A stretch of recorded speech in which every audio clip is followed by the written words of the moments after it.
গল্পটি শুরু করছি পরম করুণাময় আল্লাহর নামে, যিনি অত্যন্ত দয়ালু ও পরম করুণাময়। তো চলুন আজকের গল্প শুরু করা যাক। পাত্রপক্ষের সামনে বসে আছি আমি, আর আমার সামনে বসে আছে তাসিন, আমার প্রাক্তন। একটু আগে তার সাথে আমার বিয়ে ঠিক হয়েছে। 1 বছর আগে তার সাথে আমার সমস্ত সম্পর্ক শেষ করে দিই আমি। সে সেদিন আমায় আটকায়নি, শুধু একটা কথাই বলেছিল, একদিন তোমাকে আমার কাছে ফিরতেই হবে। মাথা নিচু করে বসে আছি আমি, কিন্তু তাও আমি স্পষ্ট বুঝতে পারছি তাসিন আমার দিকে তাকিয়ে মিটমিট করে হাসছে। ওর এই হাসি আমার সহ্য হচ্ছে না। দেশে কি ছেলের অভাব পড়েছে যে আব্বু আম্মু ওর সাথে আমার বিয়ে ঠিক করলো? যেভাবেই হোক এই বিয়ে আমাকে ভাঙতে হবে। ওকে কোনোভাবে বিয়ে করা সম্ভব না আমার পক্ষে। বারান্দায় দাঁড়িয়ে আছি, আর আমার পাশে দাঁড়িয়ে আছে তাসিন। একটু আগে আমাদের আলাদা কথা বলার জন্য একটা রুমে পাঠানো হয়েছে, কিন্তু দুজনেই চুপ করে দাঁড়িয়ে আছে। কেউ কোনো কথা বলছে না। কেমন একটা অস্বস্তি কাজ করছে আমার মধ্যে। হঠাৎ তাসিন বলে উঠল, দেখেছ, আমার কথাটাই সত্যি হলো। আমার কাছেই তোমাকে আসতে হলো। নিজ থেকে না আসলেও এসেছ তো। আমি কিছু বলছি না। এখন ঠিক আমার কি বলা উচিত বুঝতে পারছি না, তাই চুপ করে আছি। তাসিন, আমি ঠিক এই দিনটারই অপেক্ষায় ছিলাম। যতটা না কষ্ট তুমি আমাকে দিয়েছিলে, তার থেকে শতগুণ বেশি কষ্ট আমি তোমাকে দেব। শুধু একটাবার বিয়েটা হতে দাও। মনে মনে বাঁকা হেসে বলল, আব্বু আম্মুকে অনেক বুঝিয়েছে, কিন্তু তারা আমাকে সাফ জানিয়ে দিয়েছে আমাকে এই বিয়েটা করতেই হবে, না হলে তারা আমার সাথে সব সম্পর্ক শেষ করে দিবে। এই কথা শুনে আমি চুপসে যাই। কোনো সন্তানই এটা চাইবে না, তাই আমিও আর কথা বাড়াই না। এর আগে 5টা বিয়ে ভেঙেছি। ছেলে পছন্দ হয়নি বলে বিয়ে ভেঙে দিয়েছি, কিন্তু কয়েকটা ছেলে বেশ সুদর্শনও ছিল, তাও আমি মানা করে দিয়েছি। কেন দিয়েছি জানি না। এইবার তাই কোনোভাবেই আব্বু আম্মু আমার কথা শুনছে না। তাদের নাকি তাসিনকে বেশ পছন্দ হয়েছে। পছন্দ হওয়ারও কথা। একটা ছেলের মধ্যে যা যা গুণ থাকা দরকার তার প্রায় সব কয়টা গুণই তার মধ্যে আছে। ভার্সিটির ক্যান্টিনে বসে আছি আমি, আমার পাশে ফারিয়া হাঁ করে আমার দিকে তাকিয়ে আছে। তার এভাবে হাঁ করে তাকিয়ে থাকার কারণ হলো, সে আমার আর তাসিনের বিয়ের ব্যাপারটা শুনে অবাকের চরম পর্যায়ে। ফারিয়া বলল, তনু, সব মাথার উপর দিয়ে যাচ্ছে, প্লিজ সব ক্লিয়ার কর। মানে সিরিয়াসলি, তাসিন ভাইয়ের সাথেই তোর বিয়েটা হচ্ছে নাকি তুই মজা করছিস আমার সাথে? আমি কিছুটা গম্ভীর স্বরে বললাম, তোর সাথে আমার মজা করে লাভটা কি? আর আমার কথা শুনে কি তোর মনে হচ্ছে আমি মজার মুডে আছি? তা ঠিক, যাক ভালোই হয়েছে, অবশেষে তোর বিয়েটা তো হচ্ছে। আমার কতদিনের ইচ্ছা ছিল তোর বিয়ে খাবো। আর জানিস তো, তাসিন ভাইয়া তোকে খুব ভালোবাসে। আমি ফারিয়ার দিকে রাগী চোখে তাকাতেই ও চুপ হয়ে গেল। বিকালে একটা আননোন নাম্বার থেকে ফোন আসে। কে ফোন করতে পারে এসব চিন্তা করতে করতে একরাশ বিরক্তি নিয়ে ফোনটা রিসিভ করি। আসসালামু আলাইকুম, কে? এখন কি নাম্বারটাও ভুলে গেছ? ওপাশ থেকে বলল। আমার আর বুঝতে বাকি রইল না কে। তাড়াতাড়ি নাম্বারটা দেখলাম, হ্যাঁ এটা তাসিনের নাম্বার। আগের নাম্বারটাই সেভ করা ছিল না বিধায় বুঝতে পারিনি। কি হলো, চুপ করে আছো কেন? বলো, কেন ফোন করেছ? বউকে ফোন করার জন্য আবার কারণ লাগে নাকি? ওর মুখে বউ কথাটা শুনে একটু কেঁপে উঠলাম। আগের কথা মনে পড়ে গেল। আগেও ও আমাকে এভাবেই বউ বলে ডাকত, তখন খুব ভালো লাগলেও এখন কেন জানি আর লাগে না। দেখুন, আমাদের বিয়েটা কিন্তু এখনও হয়নি, সবে মাত্র ঠিক হয়েছে, তাই এখনই এসব বলার কোনো মানেই হয় না। আর এভাবে আমাকে আর ফোন দিবেন না, বাই বলে ওকে কিছু বলার সুযোগ না দিয়ে ফোনটা রেখে দিলাম। আর এদিকে তনু ফোন রাখার পর তাসিন কিছুটা গম্ভীর হয়ে কিছুক্ষণ ফোনের দিকে তাকিয়ে তারপর কি ভেবে বাঁকা একটা হাসি দিল। তারপর বলতে লাগলো, আর তো মাত্র কয়েকটা দিনের অপেক্ষা, তারপর এই তেজ আর তোমার থাকবে না। তাসিন আহমেদ কি জিনিস তখন বুঝবে তুমি। অনেক কষ্ট দিয়েছ তুমি আমাকে, তার সব কয়টা তোমাকে গুনে গুনে ফেরত দেব। আমি জানি শয়তানটার মনে অনেক শয়তানি জমা হয়ে আছে, যা ও বিয়ের পর আমাকে দেখাবে। এতদিনের জমা রাগ পুষে রেখেছে, বিয়ের পর সব সুদে আসলে উসুল করবে। কিন্তু আমি এখন কি করব? আমার কথা তো কেউই শুনছে না। আর ও যেভাবে আব্বু আম্মুকে পটিয়ে ফেলছে, এখন আমি যাই বলি আমার কথা তারা বিশ্বাস করবে না। আমার সাথে এমনটা হওয়ার ছিল, কেন যে ওর সাথে রিলেশনশিপ করতে গেলাম। কাল আমার গায়ে হলুদ, কোনোভাবেই আমি বিয়েটা আটকাতে পারিনি, তাই নিয়তির উপরই সবকিছু ছেড়ে দিয়েছে। যা আছে কপালে তাই হবে। বাসায় মেহমান আসা শুরু করে দিয়েছে, সবাই খুব ব্যস্ত। ফারিয়াও সাজুগুজু করে এসে হাজির হয়েছে। ওকে একদিন আগে আসতে বলেছি, আমার একা একা ভালো লাগছে না তাই, কিন্তু তার কোনো পাত্তাই নেই। কই কই ঘুরে বেড়াচ্ছে কে জানে। আর এদিকে আমার দম বন্ধ অবস্থা। আম্মু বলেছে চুপ করে নিজের রুমে বসে থাকতে, একদম ছটফট করতে না। বাসা ভর্তি মানুষজন, তাই চুপ করে থাকতে বলেছে, না হলে মানুষ নানান কথা বলবে। এ বলে রেখে গেছে আমাকে, তাই আমিও কিছু করতে পারছি না। একটু পরপর মানুষজন এসে আমাকে দেখে যাচ্ছে। এত দেখার কি আছে এটাই বুঝি না আমি। এর আগেও তো দেখেছে আমাকে, তাহলে আবার এভাবে দেখার কি আছে? সং সেজে বসে আছি স্টেজে। আত্মীয় স্বজনরা এক একজন করে এসে হলুদ লাগিয়ে দিয়ে যাচ্ছে। খুব বিরক্ত লাগছে, এভাবে আর বসে থাকতে পারছি না। শয়তান তাসিনটার মাথা ফাটাতে ইচ্ছা করছে আমার। কি দরকার ছিল বিয়েটা করার? আর এই ফারিয়াকে সেই কখন বললাম আমার রুম থেকে একটু ফোনটা এনে দে। এখনও বান্দরটার আসার নাম নাই। আসবে কেমন করে? সে তো এখন সেলফি তোলায় বিজি।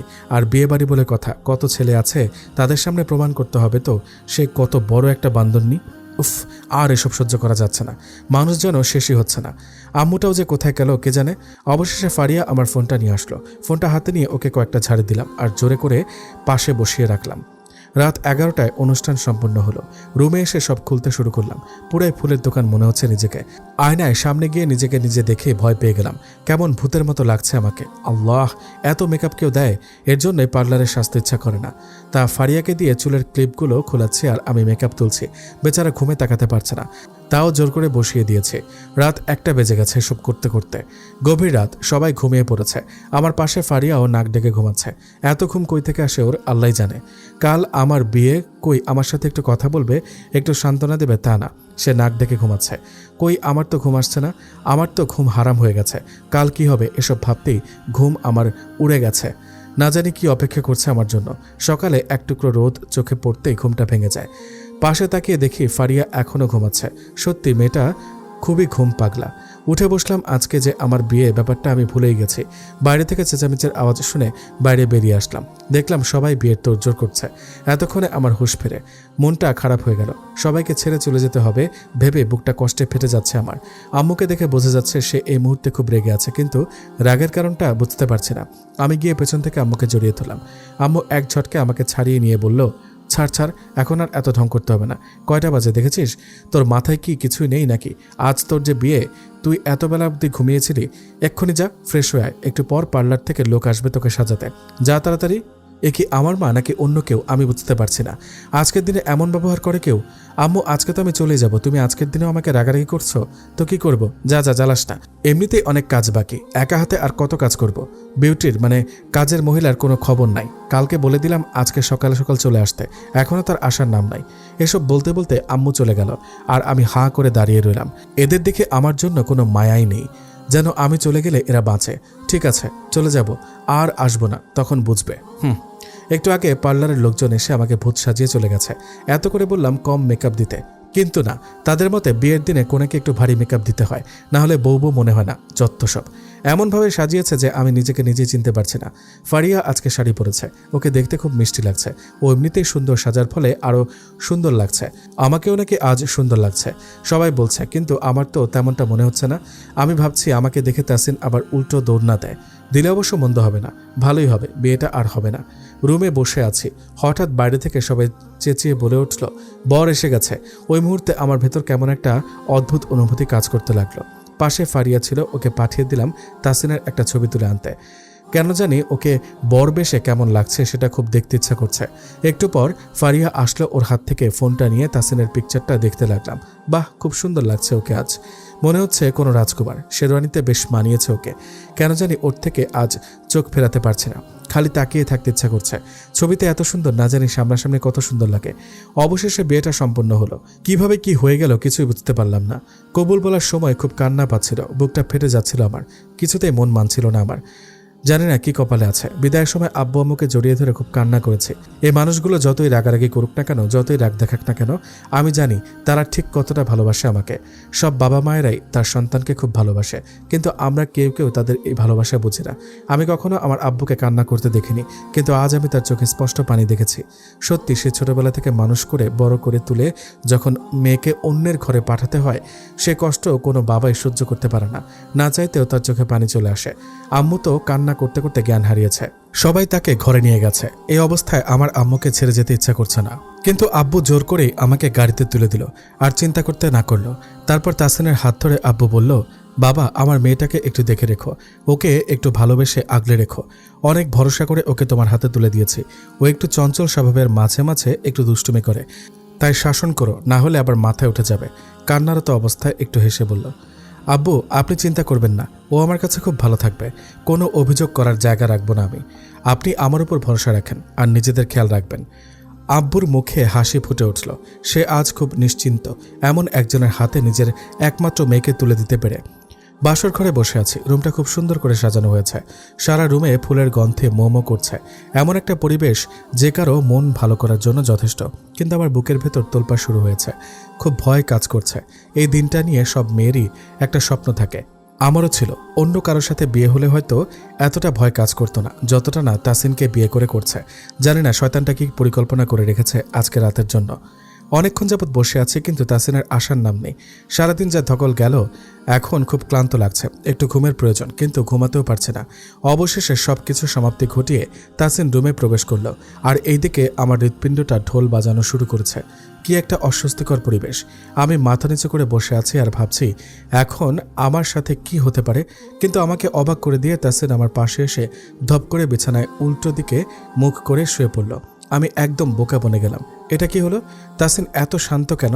আমি তো কত কিছুই না ভাবছিলাম, কিন্তু এমনটাও আশা করিনি। নাকি এটা ঝড়ের পূর্বাভাস? কিছুই বুঝতে পারছি না। ওর মনে ঠিক কি চলছে? আচ্ছা, ও কি পুরনো কথা ভুলে আবার সবকিছু নতুন করে শুরু করতে চাচ্ছে? হঠাৎ আমার ভাবনার মধ্যে ছেদ ঘটিয়ে তাসিন আমার হাতটা টান দিয়ে ওর বুকের উপর ফেলে দেয়। তারপর বুকের সাথে চাপড়ে ধরে বলে, এত চিন্তিত হওয়ার কিছু নেই, যাও ঘুমিয়ে পড়ো, গুড নাইট। কপালে আলতো একটা চুমু দিয়ে আমাকে নিজের থেকে ছাড়িয়ে নিয়ে আবার পাশ ফিরে শুয়ে পড়ে তাসিন। আর আমি থম মেরে বসে রইলাম। কি ঘটলো আমার সাথে? কিছুই বুঝতে পারলাম না। মুখের ওপর কিছু পরাতে ঘুম ছেড়ে তাড়াতাড়ি উঠে বসলাম। মুখে হাত দিয়ে মনে হলো তরল কোনো কিছু, পরে বুঝতে পারলাম পানি। কিন্তু পানিটা কে দিল মুখে? সামনে তাকিয়ে দেখি তাসিন তীক্ষ্ণ দৃষ্টিতে আমার দিকে তাকিয়ে আছে, আর তার হাতের পানির গ্লাস। বুঝতে বাকি রইল না কাজটা কে করেছে। আমি ভ্রুকুচকে জিজ্ঞেস করলাম, এটা কি হলো? সে আমার কথার কোনো পাত্তা না দিয়ে বলে উঠল, যাও অজু করে আসো, নামাজ পড়বো। ভালো কথা, ডাকলেই তো উঠে যেতাম। পানি দেওয়ার কি দরকার ছিল? ডেকেছিলাম, উঠোনি। এখন আরেকটা কথা বললে ওই যে ওয়াশরুম দেখিয়ে বলল, এক বালতি পানি রেখে দিয়েছে, সেটা এনে পুরোটা মাথায় ঢেলে দিব। নাও গো। আমি আর কোনো কথা না বলে এক দৌড়ে ওয়াশরুমে গিয়ে দরজা আটকে দিলাম। এখানে আর এক মুহূর্ত থাকলে শয়তানটা সত্যি সত্যি বালতির পুরো পানি আমার মাথায় ঢেলে দিত। ওকে দিয়ে বিশ্বাস নেই। চুপচাপ অজু করে বের হয়ে এলাম। এসে দেখি সে সবকিছু রেডি করে বসে আছে। আমাকে বের হতে দেখেই উঠে দাঁড়িয়ে জায়নামাজ দুটো পাশাপাশি বিছিয়ে আমাকে ইশারায় তার পাশে দাঁড়াতে বলল। আমিও কোনো কথা না বলে চুপচাপ তার পাশে দাঁড়িয়ে নামাজ আদায় করলাম। নামাজ আদায় শেষ করে মনে একটা শান্তি অনুভব করলাম। স্বামী স্ত্রী একসাথে প্রথম নামাজ আদায় করতে পেরে কেমন একটা অদ্ভুত ফিলিংস অনুভব করছি, যা এর আগে কখনো করিনি। সবাই কি একই রকম ফিলিংস অনুভব করে? ভোরে ডাকার ফলে ঘুমটা পরিপূর্ণ হয়নি, তাই ভাবলাম আর কিছুক্ষণ ঘুমিয়ে নিই। ঘুম ভালোভাবে না হলে আবার আমার মাথা ব্যথা শুরু হয়, কিন্তু কোনো একজনের এটা সহ্য হলো না। আমাকে শুতে দেখে তাসিন বলে উঠল, এক কাপ কফি বানিয়ে আনো তো। সকালে আবার কফি না খেলে আমার শরীর চাঙ্গা হয় না। খাবেন, ভালো কথা, আমাকে কেন বলছেন? নিজেও তো বানিয়ে খেতে পারেন। আল্লাহ তো আপনার হাত পা সবই দিয়েছে। আমি তোমার কাছে কিছু শুনতে চাইনি। যেটা বলেছি সেটা করো, যাও কুইক। দাঁতে দাঁত চেপে বলল, পারবো না আমি। আমার এখন খুব ঘুম পাচ্ছে, আমি ঘুমাবো। আপনার খেতে ইচ্ছা করলে নিজে বানিয়ে খান। মুখ ভেঙচি দিয়ে বলল।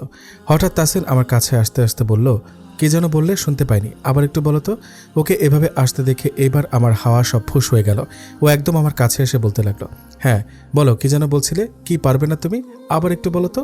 তখন ঠিকমতো শুনতে পাইনি। ও আমার এত কাছে আসাতে আমার দম বন্ধ হয়ে আসছে। না পারছি নড়তে, না পারছি সরে যেতে। কোনো রকম ওকে ধাক্কা দিয়ে দৌড় দিতে যাব, তার আগেই তাসিন আমার হাতটা খপ করে ধরে ফেলল। এক টানে কাছে নিয়ে সে বুকের সাথে চেপে ধরল আর বলল, কই পালাচ্ছ? আর তো পালাতে পারবে না তুমি, অনেক পালিয়ে বেরিয়েছ। আর নয়, এখন থেকে সবসময় আমার কাছেই থাকতে হবে তোমার, চাইলেও পালাতে পারবে না। তারপর হালকা ধাক্কা দিয়ে আমাকে সরিয়ে দিল নিজের থেকে আর বলল, এখন তাড়াতাড়ি আমার জন্য কফি বানিয়ে নিয়ে আসো, না হলে যেটা করতে চাচ্ছি না সেটা এখন করতে তুমি বাধ্য করবে। আমি যেন হাফ ছেড়ে বাঁচলাম। কোনো রকমে ওখান থেকে কেটে পড়লাম। আর কিছু সময় ওখানে থাকলে না জানি কি করে বসতো। কিচেনে এসে কফি বানাচ্ছি। পাশে আমার শাশুড়ি মা সকালে নাস্তা রেডি করছে। আমাকে প্রথম দিনই কিচেনে দেখে সে অবাক হয়ে গেল। কিছুতেই আমাকে কাজ করতে দিবে না সে। অবশেষে তাকে রাজি করিয়ে কফি বানাতে সক্ষম হয়েছে। ভাগ্যক্রমে এমন শ্বশুর শাশুড়ি পেয়েছি, তারা দুজনেই খুব ভালো মানুষ, আর আমাকেও নিজের মেয়ের মতোই দেখেন। কিন্তু তাদের ছেলে এমন বদ কেন, এটাই আমি বুঝতে পারছি না। আগেও আমাকে জ্বালিয়েছে, এখনও জ্বালাচ্ছে। হঠাৎ মাথায় একটা দুষ্টু বুদ্ধি চলে এলো। খুব কফি খাওয়ার শখ হয়েছে না তোর? দাঁড়া, আজকে তোকে আমার স্পেশাল কফি খাওয়াবো, যা তুই জীবনে ভুলতে পারবি না। ইচ্ছামতো কফি গুলিয়ে একটা কাপে নিয়ে নিলাম। তার মধ্যে কোনো চিনি দেইনি। খুব মজা লাগছে এখন। এটা খাওয়ার পর ওর ফেসের ঠিক কী অবস্থা হবে ভাবতে খিক করে হেসে উঠলাম। বেটা বুঝবে আজকে ঠেলা। আধ ঘন্টা যাবৎ ওয়াশরুমে গিয়ে চোখে মুখে পানি দিচ্ছি, আর একটু পরপর কুলকুচি করছে। আমার এই অবস্থা দেখে তাসিন হেসে কুটি কুটি। এই মুহূর্তে আমার ওর গলা চেপে মেরে ফেলতে ইচ্ছা করছে। শয়তান বেটা। এদিকে আমার অবস্থা খারাপ, আর ও সে কখন থেকে হেসেই চলেছে। চোখে মুখে পানি দিচ্ছে আর ওর গুষ্টি উদ্ধার করছে। একটু আগে। আমি কফিটা নিয়ে রুমে গিয়ে দেখি বেটা ফোনের মধ্যে মুখ গুজে বসে আছে। আমাকে কফি আনতে দেখে ফোনটা রেখে আমার হাত থেকে কফির কাপটা হাতে নিল। আমিও একদিকে সেই খুশি, খুব আগ্রহ নিয়ে ওর দিকে তাকিয়ে আছি আমি, কিন্তু বেটা খাচ্ছে না। কেন খাচ্ছে না? আরে খা না, এত কি ভাবিস? যা ভাবার পরে ভাবিস, আগে খা। তোর এই ফেসটা দেখার জন্য যে আমি উতলা হয়ে গেছি। কিন্তু আমার সব ভাবনার মধ্যে এক বালতি ঠান্ডা পানি ঢেলে তাসিন বলে উঠল, নাও কফিটা খাও। আমি থতমত খেয়ে বললাম, কেন? আমি কেন খাবো? আমি তো এটা তোমার জন্য বানিয়ে এনেছি, তুমিই খাও। বউকে না খাইয়ে নিজে কি করে খাই বলো তো? তাই আগে তুমি খাবে, তারপর আমি খাবো। নাও এখন খাওয়া শুরু করো। বাঁকা হেসে বলল, আমি আসলে কফি খাই না, ভয়ে গলা শুকিয়ে গেছে আমার। কি বলো? আমি যতদূর জানি তুমি কফি খুব পছন্দ করো, তাহলে মিথ্যা কেন বলছো? করতাম, এখন আর করি না। আপনি খেলে খান, না হলে আমি নিয়ে চলে যাচ্ছি। হঠাৎ তাসিন উঠে দাঁড়ালো, তারপর এক পা দুই পা করে দরজার দিকে এগিয়ে গেল আর আস্তে করে দরজাটা বন্ধ করে দিল। এতক্ষণ যাও একটু সাহস ছিল তাসিনের দরজা আটকানো দেখে তা হাওয়া হয়ে গেল। তাসিন দরজার সাথে ঠেস দিয়ে দাঁড়িয়ে আমার দিকে তাকিয়ে একটা ডেভিল মার্কা হাসি দিয়ে আমার দিকে একটু একটু করে এগোতে লাগলো। আমিও একটা ক্যাবলা মার্কা হাসি দিয়ে চুপ করে দাঁড়িয়ে রইলাম। ওকে এগোতে দেখে আমি নড়তে পারছি না, মনে হচ্ছে কেউ পাটা শক্ত করে ধরে রেখেছে, কিন্তু ও তেমন কিছুই করলো না। আমার পাশ ঘেঁষে গিয়ে ধপ করে বিছানায় বসে পড়লো আর আমার হাতে কফির কাপটা ধরিয়ে দিল। সে ইশারায় আমাকে কফিটা খেতে বলছে, কিন্তু আমি খেতে নারাজ। কিছুতেই আমি খাবো না। কারণটা আমি খুব ভালো করে জানি। পুরো কফির কৌটো ঢেলে দিয়েছি, এতে আর না দিয়েছি কোনো চিনি। এটা খেলে কি হতে পারে তা বেশ বুঝতে পারছি। আমাকে চুপ করে দাঁড়িয়ে থাকতে দেখে এবার তাসিন কিছুটা ধমকের সুরে বলে উঠল, তুমি কি খাবে নাকি আমি অন্য কোনো স্টেপ নিব? ওর ধমকে আমি কিছুটা কেঁপে উঠলাম। তাড়াতাড়ি ভয়ে ভয়ে এক চুমুকে পুরোটা কফি খেয়ে ফেললাম। এতটা তেতো ছিল যে ওয়াকথু করতে করতে ওয়াশরুমে দৌড় দিলাম আর গিয়ে সোজা বমি করে দিলাম। এরপর থেকে চোখে মুখে পানি দিচ্ছি আর একটু পরপর কুলকুচি করছে। মুখ পুরো তেতো হয়ে গেছে। আমার এমন করুণ অবস্থা দেখে শয়তানটার হাসি থামছেই না। খুবই ক্লান্ত লাগছে এখন, মাথাটাও কেমন ঘোরাচ্ছে। ওয়াশরুম থেকে বের হয়ে সোজা বেডে শুয়ে পড়লাম। যা অবস্থা হয়েছে এখন শরীর খুব দুর্বল লাগছে। বিছানায় গা এলিয়ে দিতেই কিছুক্ষণের মধ্যেই গভীর ঘুমে তলিয়ে গেলাম। ঘুমের মধ্যে টের পেলাম কেউ একজন খুব যত্ন সহকারে আমার মাথায় হাত বুলিয়ে দিচ্ছে। স্পর্শটা খুব পরিচিত মনে হচ্ছে। হঠাৎ ঠোঁটে শীতল নরম কিছুর স্পর্শ অনুভব করলাম। এমন কিছু ঘটায় তাড়াতাড়ি শোয়া থেকে উঠে বসলাম, কিন্তু আশেপাশে কাউকেই খুঁজে পেলাম না। কে ছিল ভাবতে ভাবতে ঘড়ির দিকে তাকিয়ে দেখি 11টা বেজে গেছে। ইস, এত বেলা অবধি আমি ঘুমিয়েছিলাম। নতুন বুকে এত বেলা অবধি ঘুমানো সাজে না। না জানি সবাই কি ভাবছে। আর ওই শয়তানটা আমাকে একটু ডেকে দিতে পারলো না। এখন তাদের সামনে আমি দাঁড়াবো কিভাবে? এসব ভাবতে লজ্জা লাগছে। আবার খুব ক্ষুধাও পেয়েছে। ক্ষুধায় পেট চোচো করছে। হঠাৎ চোখ পড়ল বেডের পাশের ছোট্ট টেবিলটায়, যেখানে খাবার রাখা। কিছু না ভেবে খাওয়া শুরু করে দিলাম। এতটাই ক্ষুধা পেয়েছে যে ভাবার সময় নেই। তনু বাচ্চাদের মতো করে খেয়েই যাচ্ছে, কিন্তু সে জানে না তার এভাবে খাওয়া দেখে কেউ একজন লুকিয়ে মিটমিট করে হাসছে। হ্যাঁ, সে তাসিন। তাসিন এতক্ষণ লুকিয়ে তনুর কাণ্ড কারখানা দেখছিল। ওর এভাবে খাওয়া দেখে আর না হেসে পারল না। তারপর কিছু একটা ভেবে তাসিন গম্ভীর মুখে নিচে চলে গেল। কোন শাড়িটা পরবো কিছুতেই ঠিক করতে পারছে না। হঠাৎ চোখ গেল সোফার ওপর একটা প্যাকেটের দিকে। প্যাকেটটা খুলে দেখি তার মধ্যে মেরুন রঙের খুব সুন্দর একটা শাড়ি। দেখেই পছন্দ হয়ে গেল। তাড়াতাড়ি শাওয়ার নিয়ে শাড়িটা গায়ে জড়িয়ে নিলাম। তারপর আয়নার সামনে গিয়ে সব ঠিক আছে কিনা দেখে মাথায় এক হাত ঘোমটা টেনে নিচে চলে এলাম। নিচে নেমে দেখি ফাজিলটা খুব মনোযোগ সহকারে টিভি দেখছে। তনুকে নিচে নামতে দেখে তাসিনের চোখ যেন আটকে গেল। মেরুন রঙের শাড়িটায় তনুকে কোনো এক অপসরীর মতো লাগছে। আজ তার চোখ যেন তনুর ওপর থেকে সরতেই চাচ্ছে না। বিয়ের পর নাকি মেয়েরা আরও সুন্দর হয়ে যায়, তার প্রমাণ আজ তাসিন হাতে নাতে পেয়েছে। সে নেশাগ্রস্ত চোখে তনুর দিকে তাকিয়ে আছে। সে যেন এভাবেই তনুর মাঝে হারিয়ে যেতে চায়। তাসিনকে এভাবে তাকিয়ে থাকতে দেখে একটা ভেঙচি কেটে কিচেনের দিকে হাঁটা দিলাম। এতক্ষণে তাসিনের ঘোর কাটল। তারপর একটু মুচকি এসে আবার টিভি দেখায় মনোযোগ দিল। 1 ঘন্টা যাবৎ ড্রয়িং রুমে বসে আছে। মেজাজ খুবই খারাপ এই মুহূর্তে। পাশে তাসিন বসা, সামনে টিভি চলছে। কি ছাতার মাথা দেখছে? সরি, দেখছে না, চালিয়ে বসে আছে আর আপন মনে ফোন টিপছে। রিমোটটাও ধরতে দিচ্ছে না আমাকে, আবার উঠতেও দিচ্ছে না। উঠতে গেলে হাত টেনে আবার বসিয়ে দিচ্ছে। রাগে আমার মাথা ফেটে যাচ্ছে। এর কি আমাকে জ্বালানো ছাড়া আর কোনো কাজ নেই? রান্নাঘরেও যেতে পারছে না। শাশুড়ি মা বারণ করে দিয়েছে। শুনেছে আমার শরীর খারাপ, তাই রেস্ট নিতে বলেছে। এখন মনে হচ্ছে আমি সত্যি সত্যি অসুস্থ হয়ে পড়ব। আর বসে থাকা সম্ভব হচ্ছে না। হাতটাও শক্ত করে ধরে রেখেছে। ছুটাতেও পারছে না। এইবার কিছু একটা করতে হবে। যেই ভাবা সেই কাজ। হাতটা মুখের সামনে এনে দিলাম জোরে সোরে একটা কামড় বসিয়ে। কামড় দেওয়ার ফলে তাসিন কিছুটা চিৎকার দিয়ে ওঠে। তাসিনের চিৎকার শুনে রান্নাঘর থেকে আমার শাশুড়ি মা আর রহিমা খালা দৌড়ে আসে, আর ওইদিকে আমি হাত থেকে ছাড়া পেতেই দিলাম এক দৌড়। এদিকে তাসিনের মা আর রহিমা খালা এসে তাসিনকে হাজারটা প্রশ্ন শুরু করে দিল। সে এভাবে কেন চিৎকার করলো, কিছু হয়েছে কিনা, পড়ে গেছে কিনা, ইত্যাদি ইত্যাদি। তাসিন কোনো রকম কথা এড়ানোর জন্য বলল, আম্মু তেমন কিছু না, ও একটা বড় মশা হঠাৎ এমনভাবে হাতে কামড় দিল যে না চাইতেই চিৎকার দিয়ে ফেলেছি। কি বলিস, কই দেখে দেখি বলে তাসিনের হাত দেখার জন্য এগিয়ে এলো। আম্মু তেমন কিছু হয়নি তো, তুমি শুধু শুধুই চিন্তা করছো। এবার রহিমা খালা বলে উঠল, বাপ জান হাতটা দেখবার দাও, তেমন কিছু না হলে তো তুমি এমবাই চিল্লাইতা না, কোনো সাধারণ মশা হইলে এমনে কামড়াইতো না, দেখাও হাতে কিছু লাগাই দিই, তাইলে পরে আর সমস্যা হইব না। খালা এবার তুমিও শুরু করলে, বেশ বিরক্তি নিয়ে বলল কথাটা। তারপর আর কাউকে কোনো কথা বলার সুযোগ না দিয়ে উপরে চলে গেল। তাসিনের মা আর রহিমা খালা তার যাওয়ার দিকে কিছুক্ষণ তাকিয়ে থেকে আবার যার যার কাজে চলে গেল। তাসিন রুমে বসে রাগে ফুঁসছে। এই মুহূর্তে তনুকে সামনে পেলে সে চিবিয়েও খেয়ে ফেলতে পারবে। কত বড় সাহস, আমাকে কামড় দিয়ে পালিয়েছে, পালিয়ে আর কতক্ষণ থাকবে, এখানে তো আসতেই হবে ওকে, রাগে ফুঁসতে ফুঁসতে বলে তাসিন। তাসিনের বাবার রুমের সামনে দাঁড়িয়ে আছি। মানুষটা সারাদিন বইয়ে মুখ গুজে বসে থাকে। বয়স বাড়ায় তাসিনকে ব্যবসার সকল দায়িত্ব বুঝিয়ে দিয়েছেন। এখন তাসিনই ব্যবসার সকল দিক সামলায়, আর তিনি সারাদিন বই নিয়ে পড়ে থাকেন। বাসায় কে আসলো কে গেল, কখন কি হলো তার কোনো খোঁজ খবর নেই, সে জানেও না। বইয়ের মধ্যেই সারাদিন ডুবে দিয়ে থাকে। বই এখন তার সব। দরজার সামনে দাঁড়িয়ে বলে উঠলাম, বাবা আসবো? আমার কথা শুনে বই থেকে মুখ তুলে আমার দিকে তাকিয়ে একটু হেসে বলে উঠলেন, বাবার রুমে আসতে আবার পারমিশন নিতে হয় নাকি রে পাগলি, আয় ভেতরে আয় মা। আমি ভেতরে ঢুকে তার পাশে গিয়ে বসলাম। কিরে মা, এখানে কেমন লাগছে, কোনো অসুবিধা হচ্ছে না তো? না বাবা, আপনাদের মতো বাবা মা থাকতে আর অসুবিধা কিসের? মুচকে হেসে বললাম। যাক মা, শান্তি পেলাম। চিন্তায় ছিলাম নতুন পরিবেশে মানিয়ে নিতে পারবি কিনা। শোন মা, আমাদের কখনো পর ভাবিস না, নিজের বাবা মাই মনে করিস। কোনো অসুবিধা হলে তোর এই বাবাকে বলবি, বুঝলি? জি বাবা। অনেকক্ষণ যাবৎ দরজার বাইরে দাঁড়িয়ে আছে, ভেতরে ঢোকার সাহস পাচ্ছে না, কিন্তু কতক্ষণ বাইরে দাঁড়িয়ে থাকবো, ভেতরে তো ঢুকতেই হবে। আর ঢোকার পর আমার সাথে কি হবে ভাবতে গলা শুকিয়ে যাচ্ছে। তখন কামড় দিয়ে দৌড় দিয়েছিলাম, কিন্তু এর ফল কি হতে পারে তা ভাবিনি। রুমের ভেতরেও অন্ধকার, ভেতরে কেউ আদৌ আছে কিনা জানি না। রুমে ঢুকবো কি ঢুকবো না এসব ভাবতে ভাবতেই হঠাৎই একজোড়া হাত আমাকে টেনে নিয়ে ভেতরে নিয়ে গেল আর দেওয়ালের সাথে চেপে ধরল। আমি ভয়ে আমার চোখ জোড়া বন্ধ করে দিলাম। বেশ বুঝতে পারছি কাজটা কার। ছোটার জন্য হাজারো চেষ্টা চালিয়ে যাচ্ছে, কিন্তু তার শক্তির কাছে আমি পেরে উঠতে পারছি না। ভয়ে আমার গলা শুকিয়ে কাঠ। হঠাৎই ঠোঁটে কিছু একটা স্পর্শ পেলাম। তারপর আস্তে আস্তে ঠোঁট ছেড়ে গলায়। হঠাৎ গলায় ব্যথা অনুভব করলাম। শয়তান খাটাসটা খুব জোরে আমার গলায় কামড় বসিয়ে দিয়েছে, এতটাই জোরে যে আমি ব্যথায় আহ করে শব্দ করে উঠলাম, কিন্তু আর কিছুই করতে পারলাম না। তার আগেই ও আমার মুখ চেপে ধরে আর আমার কানের কাছে ওর মুখটা এনে বলে, আর কখনো এমন কিছু করার সাহস দেখিও না, তাহলে তার পরিণতি হবে এর থেকেও ভয়ঙ্কর। ওর কথা বলার সময় ওর গরম নিঃশ্বাস আমার ঘাড়ের উপর পড়ছিল, যার ফলে আমি বারবারই কেঁপে উঠছিলাম।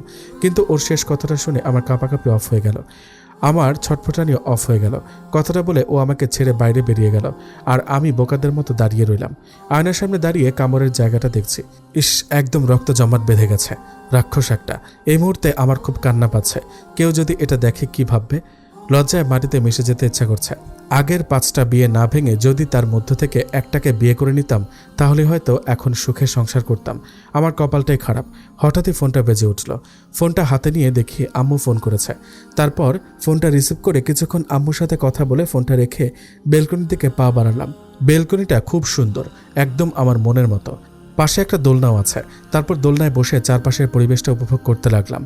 এতক্ষণ মন খারাপ থাকলেও আম্মুর সাথে কথা বলে এখন মনটা একদম ফ্রেশ লাগছে। চোখটা বন্ধ করে দোলনায় গা এলিয়ে দিলাম। হঠাৎ গানের শব্দে ঘুমটা ভেঙে গেল। বেলকনি থেকে উঠে রুমের দিকে পা বাড়াতে গিয়েও বাড়ালাম না, থেমে গেলাম। তাসিন গান গাইছে। হ্যাঁ, তাসিন গিটার বাজিয়ে গান গাইছে। কতদিন পর ওর কণ্ঠে গান শুনলাম। বরাবরই ও গানটা ভালো গায়। যখন ওর মনটা ভীষণ খারাপ থাকে তখনই ওকে আমি গান গাইতে দেখেছি। তাহলে কি আজ ওর মন খারাপ? কিন্তু কেন? আচ্ছা, ওকে গানটা আমাকে ডেডিকেট করে গাইলো কেন? যেন ওর গলায় গানটা শুনে মনটা ভালো হয়ে গেল। ওর ওপর যত রাগ ছিল সব পানি হয়ে গেল। ওর গান গাওয়া শেষ হলে আমি রুমে প্রবেশ করলাম।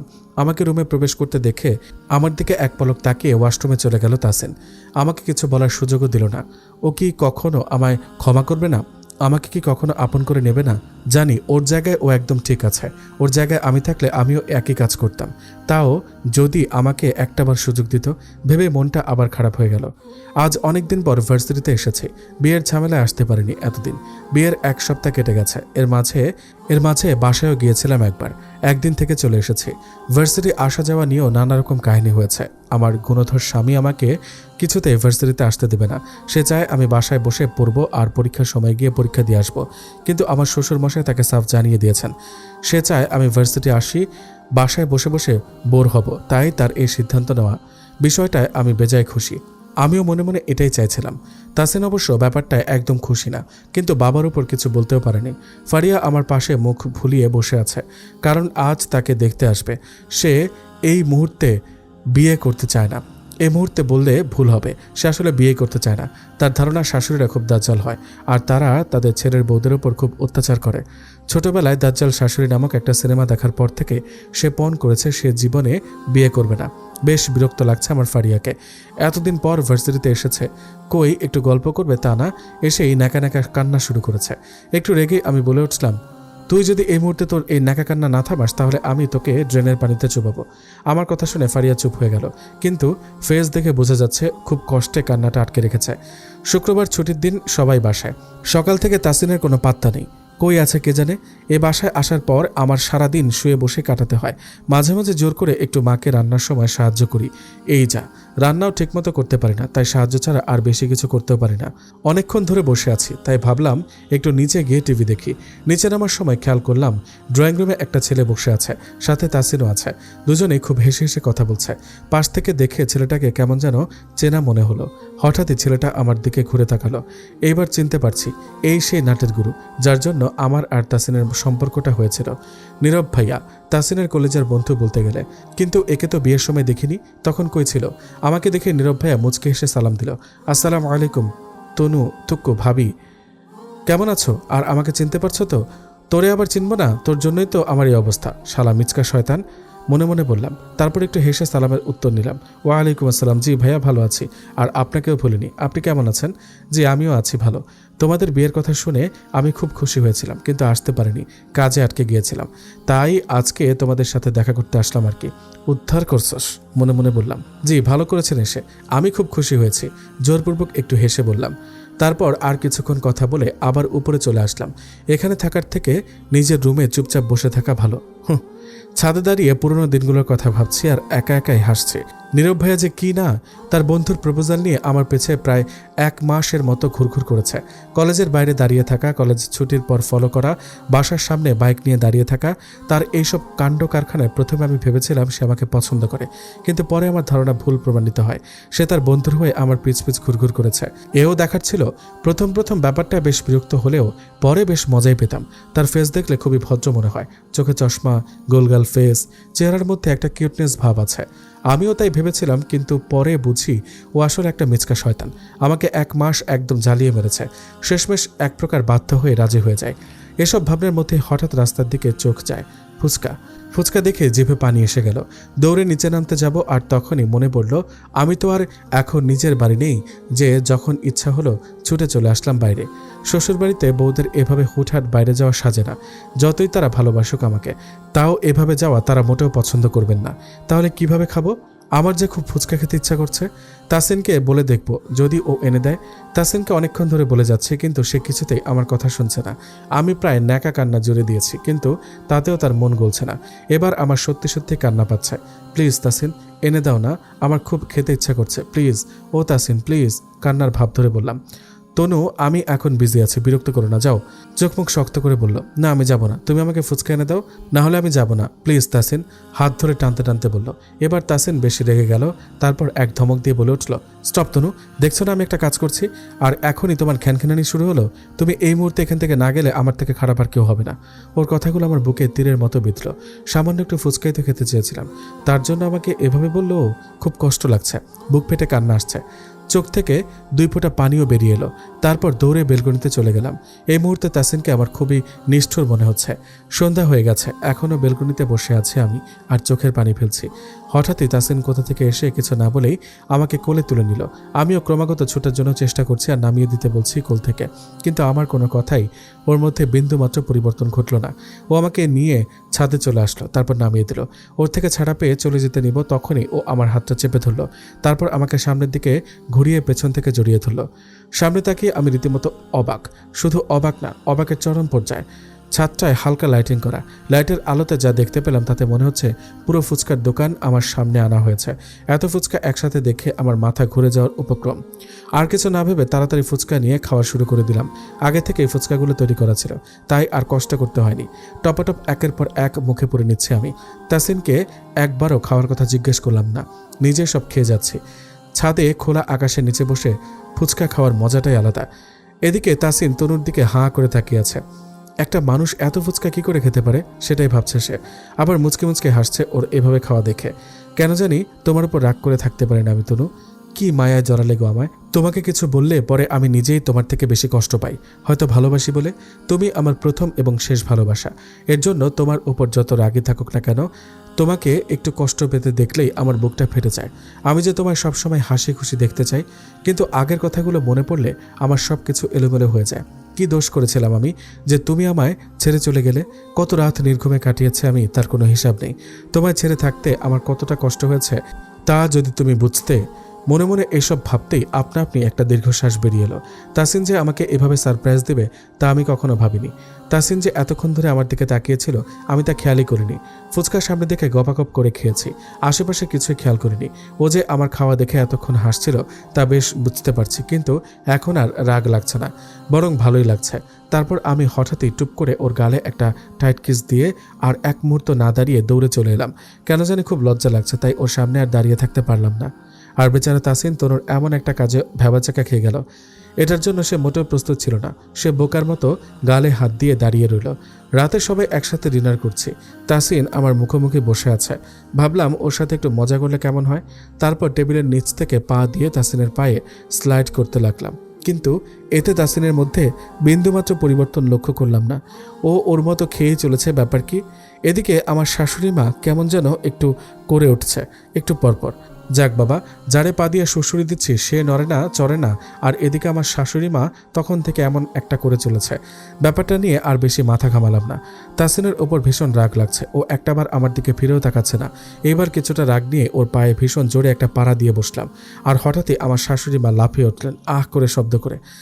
সবাই এবার তার দিকে তাকিয়ে আছে। তার এভাবে লাফিয়ে ওঠাতে সবাই একটু ভয় পেয়ে গেল। এবার আমি ব্যাপারটা বুঝতে পারলাম। এতক্ষণ আমি তার পায়ে ছি ছি ছি, শেষ পর্যন্ত আমি কিনা আমার শাশুড়ি মায়ের। না, আর ভাবতে পারছি না। লজ্জায় আমার মাটিতে মিশে যেতে ইচ্ছা করছে। আমি একটাবার খেয়ালও করলাম না, মা কাউকে কিছুই বলেনি।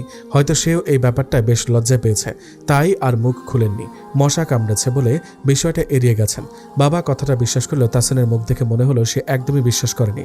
সে বেশ বুঝতে পারছে তার মা কিছু একটা লুকাচ্ছে। আর তারপরেই তার নজর আমার উপর পড়ল। কেমন একটা সন্দেহের দৃষ্টিতে আমার দিকে কিছুক্ষণ তাকিয়ে রইল। আমিও স্বভাবসুলভ দৃষ্টিতে তাকিয়ে জোরপূর্বক একটু হেসে সেই স্থান ত্যাগ করলাম। বেশিক্ষণ ওখানে থাকা আমার জন্য সেফ না, তাই কেটে পড়লাম। রাতে দুজন দুই দিকে মুখ করে শুয়ে আছি। হঠাৎ আমার শাড়ির নিচের উন্মুক্ত পেটে কারো হাতের স্পর্শ অনুভব করলাম। বুঝতে পারলাম তাসিন। সে আমার পেটে স্লাইড করতে করতে হঠাৎই আমার পেট খামচে ধরল, এতটাই জোরে যে আমার মনে হলো আমার মাংস উঠে যাবে। আমি চিৎকার করতে যাব তার আগে ও আমাকে ঘুরিয়ে নিজের দিকে করে আরেক হাত দিয়ে আমার চুলগুলো শক্ত করে ধরে আমার ঠোঁট জোড়া দখল করে নিল। তাসিন খুব জোরে আমার ঠোঁটগুলো কামড় দিয়ে ধরেছে, যার ফলে আমার চোখ দিয়ে 2 ফোঁটা পানি বেরিয়ে এলো। আমি ছুটার চেষ্টা করলাম না, কারণ আমি জানি ওর শক্তির কাছে আমি পেরে উঠবো না। তাই চোখগুলো খিচে বন্ধ করে নিলাম আর চোখের পানি ফেলতে লাগলাম। প্রায় 10 মিনিট ইচ্ছা মতো নিজের কাজ হাসিল করে তাসিন আমায় ছেড়ে দিল আর উল্টো দিকে মুখ করে শুয়ে পড়ল। আর আমি ওর থেকে ছাড়া পেয়ে হাঁপাতে লাগলাম। মনে হচ্ছে ঠোঁট থেকে রক্ত বেরিয়ে গেছে আর পেটের ওই জায়গাটা জ্বলছে। তাসিনের হঠাৎ হঠাৎ এমন বিহেভিয়ার মানে আমি বুঝি না, কেন এমন করে ও? সন্ধ্যাও তো ঠিক ছিল, তাহলে এখন কি হলো ওর? আমাকে কষ্ট দিয়ে কি মজা পেল ভাবতেই দুই গালে অঝোর ধারায় পানি গড়িয়ে পড়তে লাগলো। তারপর কাঁদতে কাঁদতে ঘুমিয়ে পড়লাম। সকালে ঘুম থেকে উঠে পাশে তাসিনকে দেখতে পেলাম না। ভালো হয়েছে, ওকে আমার এখন দেখতেও ইচ্ছা করছে না। কাল রাতে যা করলো আমার সাথে, শয়তান খাটাস একটা। কিন্তু একটা জিনিস খেয়াল করলাম, আমার পেটের ওই জায়গাটায় এখন আর ব্যথা করছে না। কি ব্যাপার? যেভাবে খামচি দিয়েছে তাতে তো এত তাড়াতাড়ি ব্যথা সারার কথা নয়। তাহলে আমিও না কি সব ভেবে যাচ্ছি।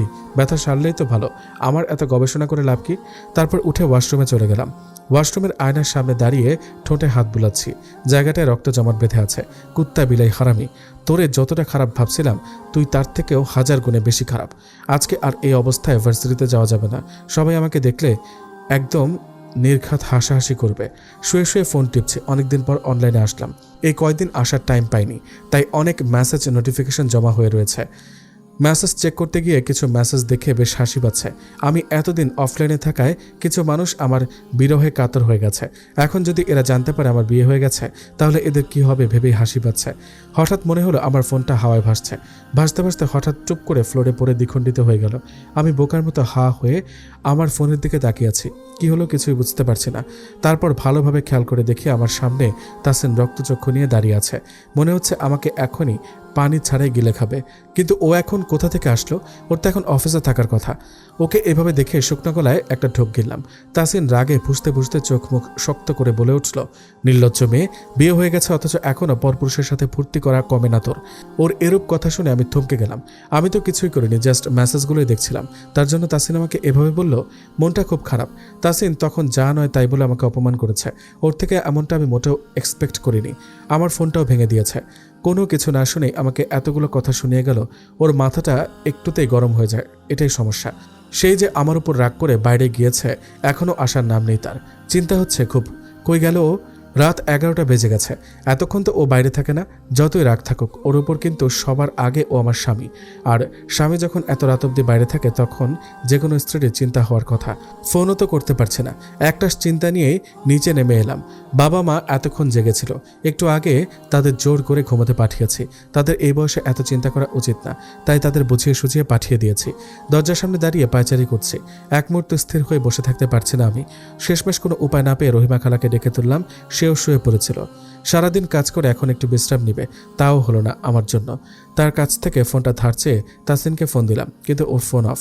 এইবার আমার চিন্তা দ্বিগুণ বেড়ে গেল। কি করব কিছুই বুঝতে পারছি না। চিন্তায় আমার মাথা ফেটে যাচ্ছে। না চাইতেই নানা রকম খারাপ চিন্তা আমার মাথায় চলে আসছে। এভাবেই সারা রাত আমার নির্ঘুমে কেটে যায়। সারা রাত ওকে 1000বার ফোন দিয়েছি, আর প্রত্যেকবারই নিরাশ হয়েছি। অবশেষে সকালে তাসিন বাসায় ফিরে ওর চেহারা কেমন ফ্যাকাশে লাগছে। চোখগুলো ফোলা ফোলা, চুলগুলো এলোমেলো। ওকে দেখে যেন নিজের প্রাণ ফিরে পেলাম। কিন্তু ওর চেহারার এই হাল দেখে চুপসে গেলাম ভয়ে। বুকের ভেতরটা মোচড় দিয়ে উঠল আমার। তাড়াতাড়ি করে ওর কাছে গিয়ে বললাম, সারা রাত কই ছিলে তুমি? কতটা টেনশনে ছিলাম আমি। শুধু আমি না, বাসার সবাই। তার কোনো ধারণা আছে তোমার? কি এমন কাজে ব্যস্ত ছিলে তুমি যে একটা বার ফোন করার প্রয়োজন মনে করনি? তার উপর ফোনটাও বন্ধ করে রেখে দিয়েছিলে। সারা রাত আমার তোমার চিন্তায় কি অবস্থা হয়েছিল জানো তুমি? এক নিঃশ্বাসে সব গড়গড় করে বলে দিলাম। কিন্তু এর প্রত্যুত্তরে তাসিন শুধু একটা মুচকি হাসলো। তারপর আমাকে পাশ কাটিয়ে উপরে চলে গেল।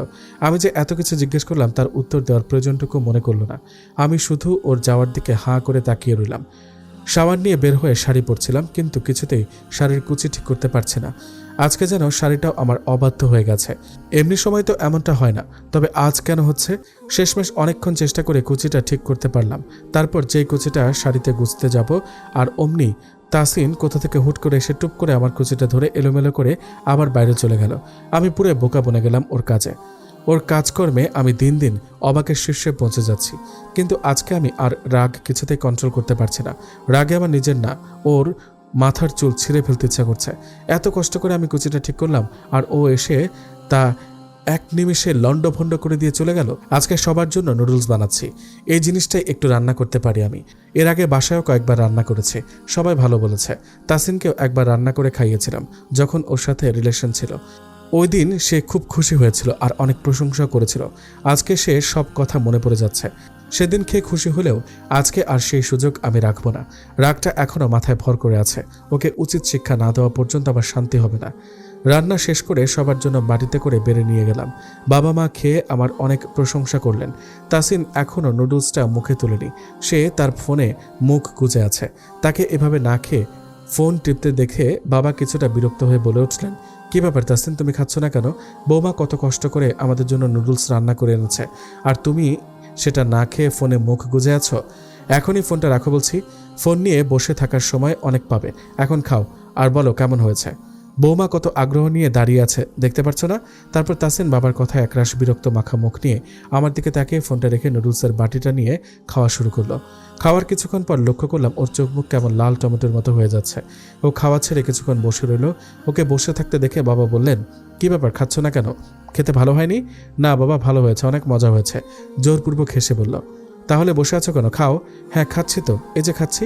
তারপর গপ গপ করে পুরোটা খেয়ে হন হন করে উপরে চলে গেল, কাউকে কিছু না বলেই। এদিকে আমি অনেক কষ্টে হাসি আটকে রেখেছি। ওর ফেসটা জাস্ট দেখার মতো ছিল। তখন রান্নাঘরে সবারটা বাবার পরে তাসিনের বাটিতে আমি ইচ্ছা করে অনেকটা মরিচের গুঁড়ো মিশিয়ে দিয়েছিলাম, আর এই ঝাল খাওয়ার ফলেই তাসিনের মুখটা লাল টমেটো হয়ে গিয়েছিল।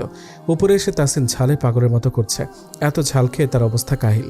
নিচে বাবার কারণে কিছু বলতে পারেনি, পুরোটা খেতে হয়েছে তাকে। এখন সে বুঝতে পারছে কত নুডলসে কত ঝাল। রুমে পানিও নেই, তাই পানিও খেতে পারছে না।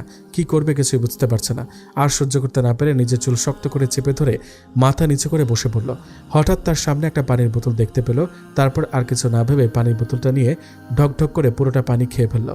এবার যেন সে কিছুটা শান্তি পেল। তাসিনকে এভাবে ঝালে ছটফট করতে দেখে আমার খুব খারাপ লাগছিল, তাই পানির বোতলটা নিয়ে আসি। বেচারা পানি খেয়ে আমার দিকে রাগী দৃষ্টিতে কিছুক্ষণ তাকিয়ে থেকে চলে গেল। আমি তো ভেবেছিলাম আমার কিছু একটা করবে, কিন্তু না, সে তেমন কিছুই করলো না। যাক, ভালোই হয়েছে, বেঁচে গেছে আমি। ভার্সিটি থেকে মাত্র ক্লাস শেষ করে বের হয়েছি, এমন সময় আমার সামনে রিয়াদ এসে দাঁড়ালো। এই কচুটা অনেকদিন ধরে আমার পিছে ঘুরঘুর করে চলেছে, কোনোভাবে পিছ ছাড়তে পারছে না। কিন্তু এখন এটা কি চায় আমার কাছে? এইভাবে পথই বা কেন আটকালো?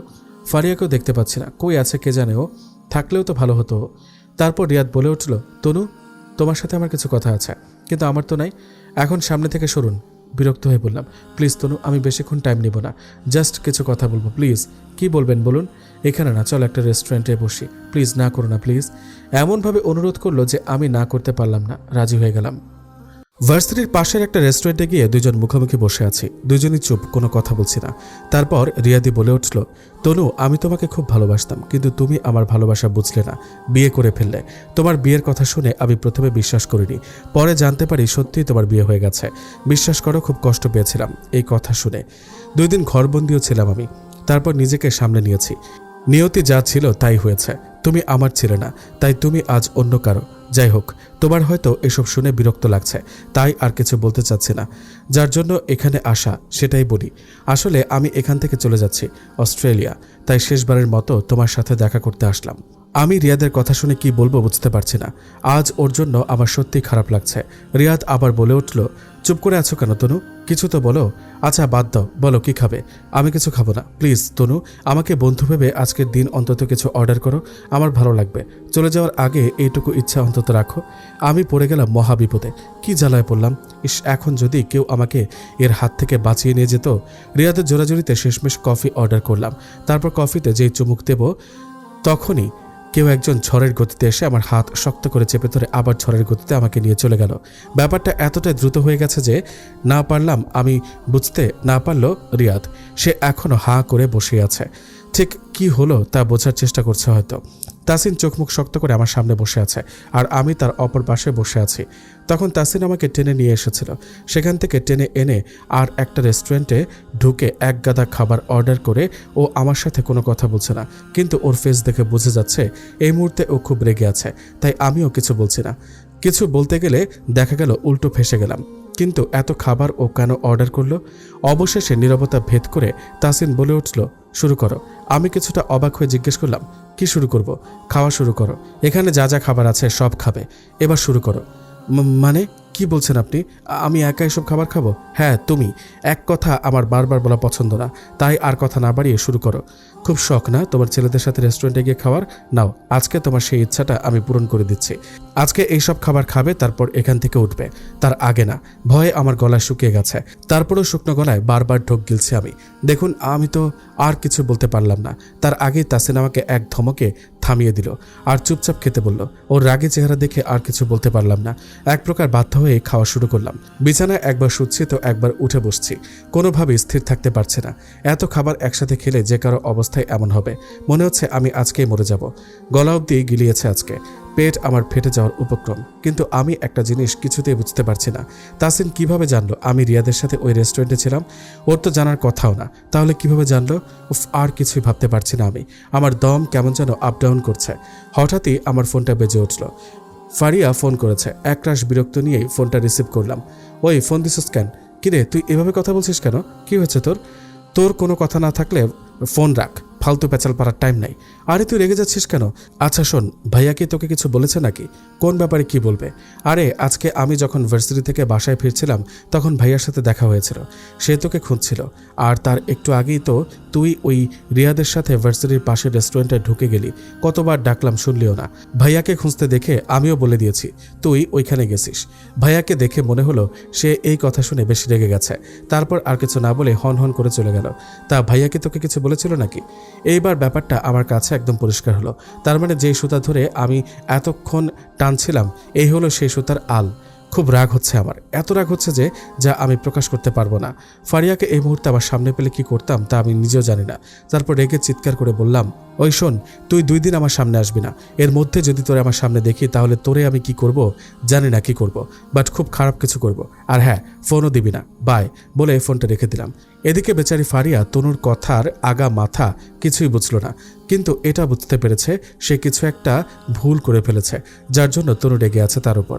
আর তনুর কথা অনুযায়ী বোঝা গেল সামনে পেলে তনু তাকে কাঁচা চিবিয়ে খেতে পারে। তাই সে সিদ্ধান্ত নিয়েছে সে কোনোভাবেই তনুর সামনে যাবে না। 2 দিন না, পুরো 1 সপ্তাহ যাবে না। ফারিয়া অলওয়েজ কিছু একটা বোকামি করে আমাকে ফাঁসিয়ে দেয়, কিন্তু আজকের মতো ফাঁসা আমি জীবনেও ফাঁসিনি। তাই আজকে ওর ওপর রাগটাও আমার বেশি হচ্ছে। ও তো তাসিনকে নতুন দেখেছে না। এই কথা শোনার পর ওর রিয়াকশনটা কেমন হতে পারে এটা বুঝলো না একবারও। তোর বলার কি দরকার ছিল ফাজিল মাইয়া? তোর জামাইও তোরে এমনে জ্বালাবে, তখন তুই বুঝবি। শাওয়ার নিচ্ছিলাম, এমন সময় তাসিন কোথা থেকে হুট করে এসে ভেতরে ঢুকে দরজাটা লক করে দিল। ওকে এভাবে ঢুকতে দেখে আমি যেমন হতবাক হয়ে গেছি, তেমনি আমাকে এই অবস্থা দেখে তাসিনও বেশ অবাক হয়েছে। আমি যে দরজা লক করতে ভুলে গিয়েছিলাম, আমি একবার ওর দিকে তাকাচ্ছি, আরেকবার নিজের দিকে তাকাচ্ছি। তারপর আর কি, দিলাম এক চিৎকার। আমাকে এভাবে চিৎকার করতে দেখে তাসিন আমার মুখ চেপে ধরে দেওয়ালের সাথে মিশিয়ে দিল আর বলল, চুপ, একদম চুপ। এইভাবে সারের মতো চিল্লাচ্ছ কেন? আমি বাঘ না ভাল্লুক যে আমাকে দেখে এভাবে চিৎকার করতে হবে? মুখ চেপে ধরায় কিছু বলতে পারছি না। এদিকে যেমন লজ্জা লাগছে, অন্যদিকে তেমন ভয়ও লাগছে। ছোটার জন্য আপ্রাণ চেষ্টা করছে, কিন্তু কিছুতেই পারছে না। আমাকে এভাবে ছটফট করতে দেখে তাসিন আবার বলে উঠল, এই এভাবে তিরিং বিরিং করছো কেন? কি সমস্যা? শোনো, আমি তোমাকে ছেড়ে দিচ্ছি, বাট একদম চিল্লাবো না। আমিও মাথা নেড়ে সম্মতি দিলাম, যার অর্থ হ্যাঁ আমি চিল্লাবো। ও না, থুকু, চিল্লাবো না। তারপর তাসিন আমাকে ছেড়ে দিল। ছাড়া পেয়ে নিজেকে ঢাকার ব্যর্থ চেষ্টা করতে করতে বললাম, এই এই এই আপনার কি কোনো কমন সেন্স নেই নাকি? আপনি একবারও দরজা নক না করে হুট করে কেন ঢুকে পড়লেন? হ্যাঁ, শাট আপ, একদম বাজে কথা বলবে না। তুমি দরজা কেন লক করনি? হ্যাঁ, আমি কি জানতাম নাকি যে তুমি ভেতরে এভাবে আধখোলা অবস্থায় দাঁড়িয়ে আছো? ওর কথা শুনে আমার লজ্জায় এবার মাটি খুঁড়ে ভেতরে ঢুকে যেতে ইচ্ছে করছে। আমারই তো দোষ, কিভাবে দরজা আটকাতে ভুলে গেলাম আমি। কি একটা অস্বস্তিকর অবস্থা। এদিকে আমার সাথে সাথে তাসিনও কাক ভেজা হয়ে গেছে, কিন্তু সেদিকে তার কোনো খেয়ালই নেই। সে আমার দিকে নেশা ভরা দৃষ্টিতে এক ধ্যানে তাকিয়ে আছে। এমনিতে লজ্জায় আমার প্রাণ যায় যায় অবস্থা, তার উপর এই শয়তানটা শকুনের দৃষ্টিতে তাকিয়ে আছে আমার দিকে। ওরে, এবার যাই এখান থেকে, নইলে আমি এবার অতি লজ্জায় অকালে প্রাণ হারাবো। কিন্তু না, সে একভাবে আমার দিকে তাকিয়ে আছে আর একটু একটু করে আমার দিকে এগিয়ে আসছে। কি জ্বালা, এমনি আগায় কেন? এখান থেকে বেরো হতে পারছে না। বের হলে এভাবে আমাকে কেউ দেখলে নির্ঘাত জ্ঞান হারাবে। তাসিন একদম আমার কাছে চলে এসেছে। বিন্দুমাত্র ফাঁকা নেই আমার আর তাসিনের মাঝে। ও এত কাছে আসাতে আমার সারা শরীর কেঁপে উঠল। তারপর ও আমার গলায় মুখ ডুবিয়ে দিল আর পাগলের মতো কিস করতে লাগলো। আমি ওকে বাধা দিতে পারছি না। আমি যেন ওর ছোঁয়া পেয়ে একদম পাথর হয়ে গেছে। ও আস্তে আস্তে আমার গলা ছেড়ে এবার আমার ঠোঁটে কিস করতে লাগলো। আমাকে ওর বুকের সাথে চেপে ধরে একের পর এক কিস করে যাচ্ছে। আজ ওকে আমার উন্মাদ মনে হচ্ছে। আজ ওর ছোঁয়া আমার খুব ভালো লাগছে, তাই বাধাও দিতে ইচ্ছা করছে না। ওর ছোঁয়ায় আজ আমি স্পষ্ট ভালোবাসা দেখতে পারছি। কিছুক্ষণ এভাবেই কেটে গেল। তারপর ও আমাকে ছেড়ে ওয়াশরুম থেকে বের হয়ে গেল আর আমি এখনও থম মেরে দাঁড়িয়ে আছি। আজ তাসিনের বাবা মা তাদের দেশের বাড়িতে বেড়াতে যাবে। তনুও বেশ খুশি, কারণ সেও যাবে তাদের সাথে। কিন্তু তাসিন যেতে পারবে না, ওর কাজ পড়ে গেছে। সকাল থেকে বেশ খুশি খুশি লাগছে। এত খুশি মনে হয় এর আগে লাগেনি। কারণটা হলো তাসিন কিছুদিন হলেও ওর থেকে রেহাই পাওয়া যাবে। ও আমার উপর এই কয়েকদিন আর কোনো রকম টর্চার করতে পারবে না। ডাইনিং টেবিলে বসে সবাই ব্রেকফাস্ট করছি, সবাই চুপচাপ খাচ্ছি। হঠাৎ সব নীরবতা ভেদ করে তাসিন বলে উঠল, আব্বু আম্মু, আমার তোমাদের কিছু বলার আছে। তাসিনের বাবা খেতে খেতে জবাব দিল, হ্যাঁ বলো, কি বলবে? আব্বু, আসলে তনু তোমাদের সাথে যেতে পারবে না। তাসিনের মুখে হঠাৎ এমন কথা শুনে আমার গলায় খাবার আটকে গেল। এবার সবার নজর আমার উপরে পড়ল। তারপর মা বলে উঠল, কেন যেতে পারবে না কেন? আসলে আম্মু, ও আমাকে ছেড়ে যেতে চাইছে না। আমি একা থাকবো তো, তাই আর কি। ও আসলে তোমাদের লজ্জায় কিছু বলতে পারছিল না, তাই আমাকেই বলতে হলো।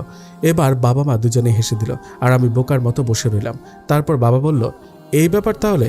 তা তনুমা, তুই তো আমাদের বললেই পারতি, আমরা কি তোকে জোর করতাম? বোকা মেয়ে, এর জন্য এত লজ্জার কি আছে? জানিস তো, বিয়ের প্রথম প্রথম তোর শাশুড়ি মাও এমন করতো, আমায় একা ছেড়ে কোথাও যেতে চাইতো না বলে উচ্চস্বরে হো হো করে হেসে উঠলেন।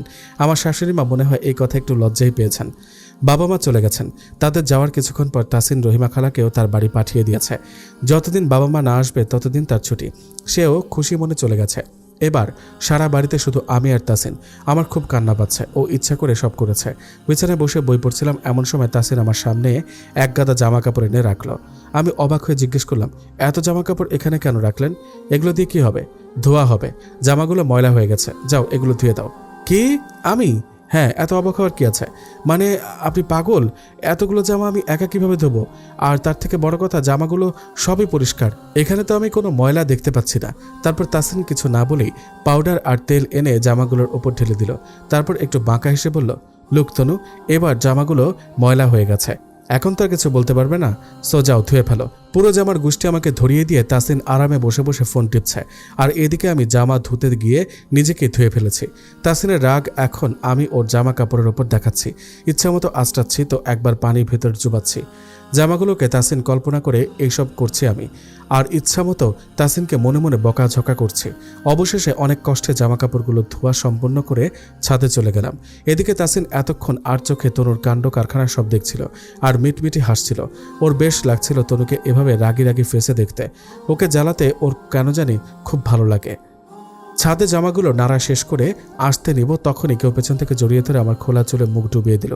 বুঝতে পারলাম তাসিন, তাই এক ঝটকায় ওকে ছাড়িয়ে নিচে চলে আসলাম। ফাজিল একটা, আমাকে এত খাটিয়ে এখন ঢং করতে আসছে। ঠিক করেছি, চলে এসেছি। রাতে খাওয়ার সময় এমন এক সমস্যা হলো, যা রান্না ছিল তা নিয়ে দুপুরের খাওয়া হয়েছে। রাতে খাওয়ার জন্য এখন রান্না করতে হবে, কিন্তু সমস্যা হলো আমি তো রান্না করতে পারি না। অল্পের মধ্যে ভাত আর আলু সিদ্ধ ছাড়া তেমন কিছুই পারি না। দুজন দুজনের দিকে তাকাতাকি করছি। তাসিন আলু সিদ্ধ দিয়ে খেতে নারাজ, তাই আমিও বলে দিয়েছি খেতে হলে নিজে ব্যবস্থা করে নিন। রাত 10টা বাজে, এখনও রান্না হয়নি। আমার পেটের মধ্যে ইঁদুরগুলো ছোটাছুটি করছে। সে কখন তাসিন কিচেনে গিয়েছে। সে নাকি নিজে রান্না করবে। এর আগেও নাকি অনেকবার রান্না করেছে, সবাই খেয়ে নাকি অনেক প্রশংসা করেছে, কিন্তু আমার জানা মতে ও রান্নার রও জানে না। হঠাৎ কিচেন থেকে খুব জোরে কিছু একটা শব্দ হলো।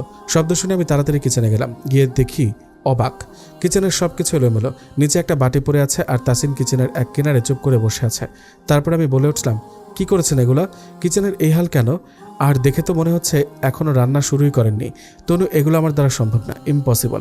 এতক্ষণ ধরে চেষ্টা করেও কি রান্না করবো সেটা ঠিক করতে পারিনি। আমি কি পারি নাকি এসব করতে?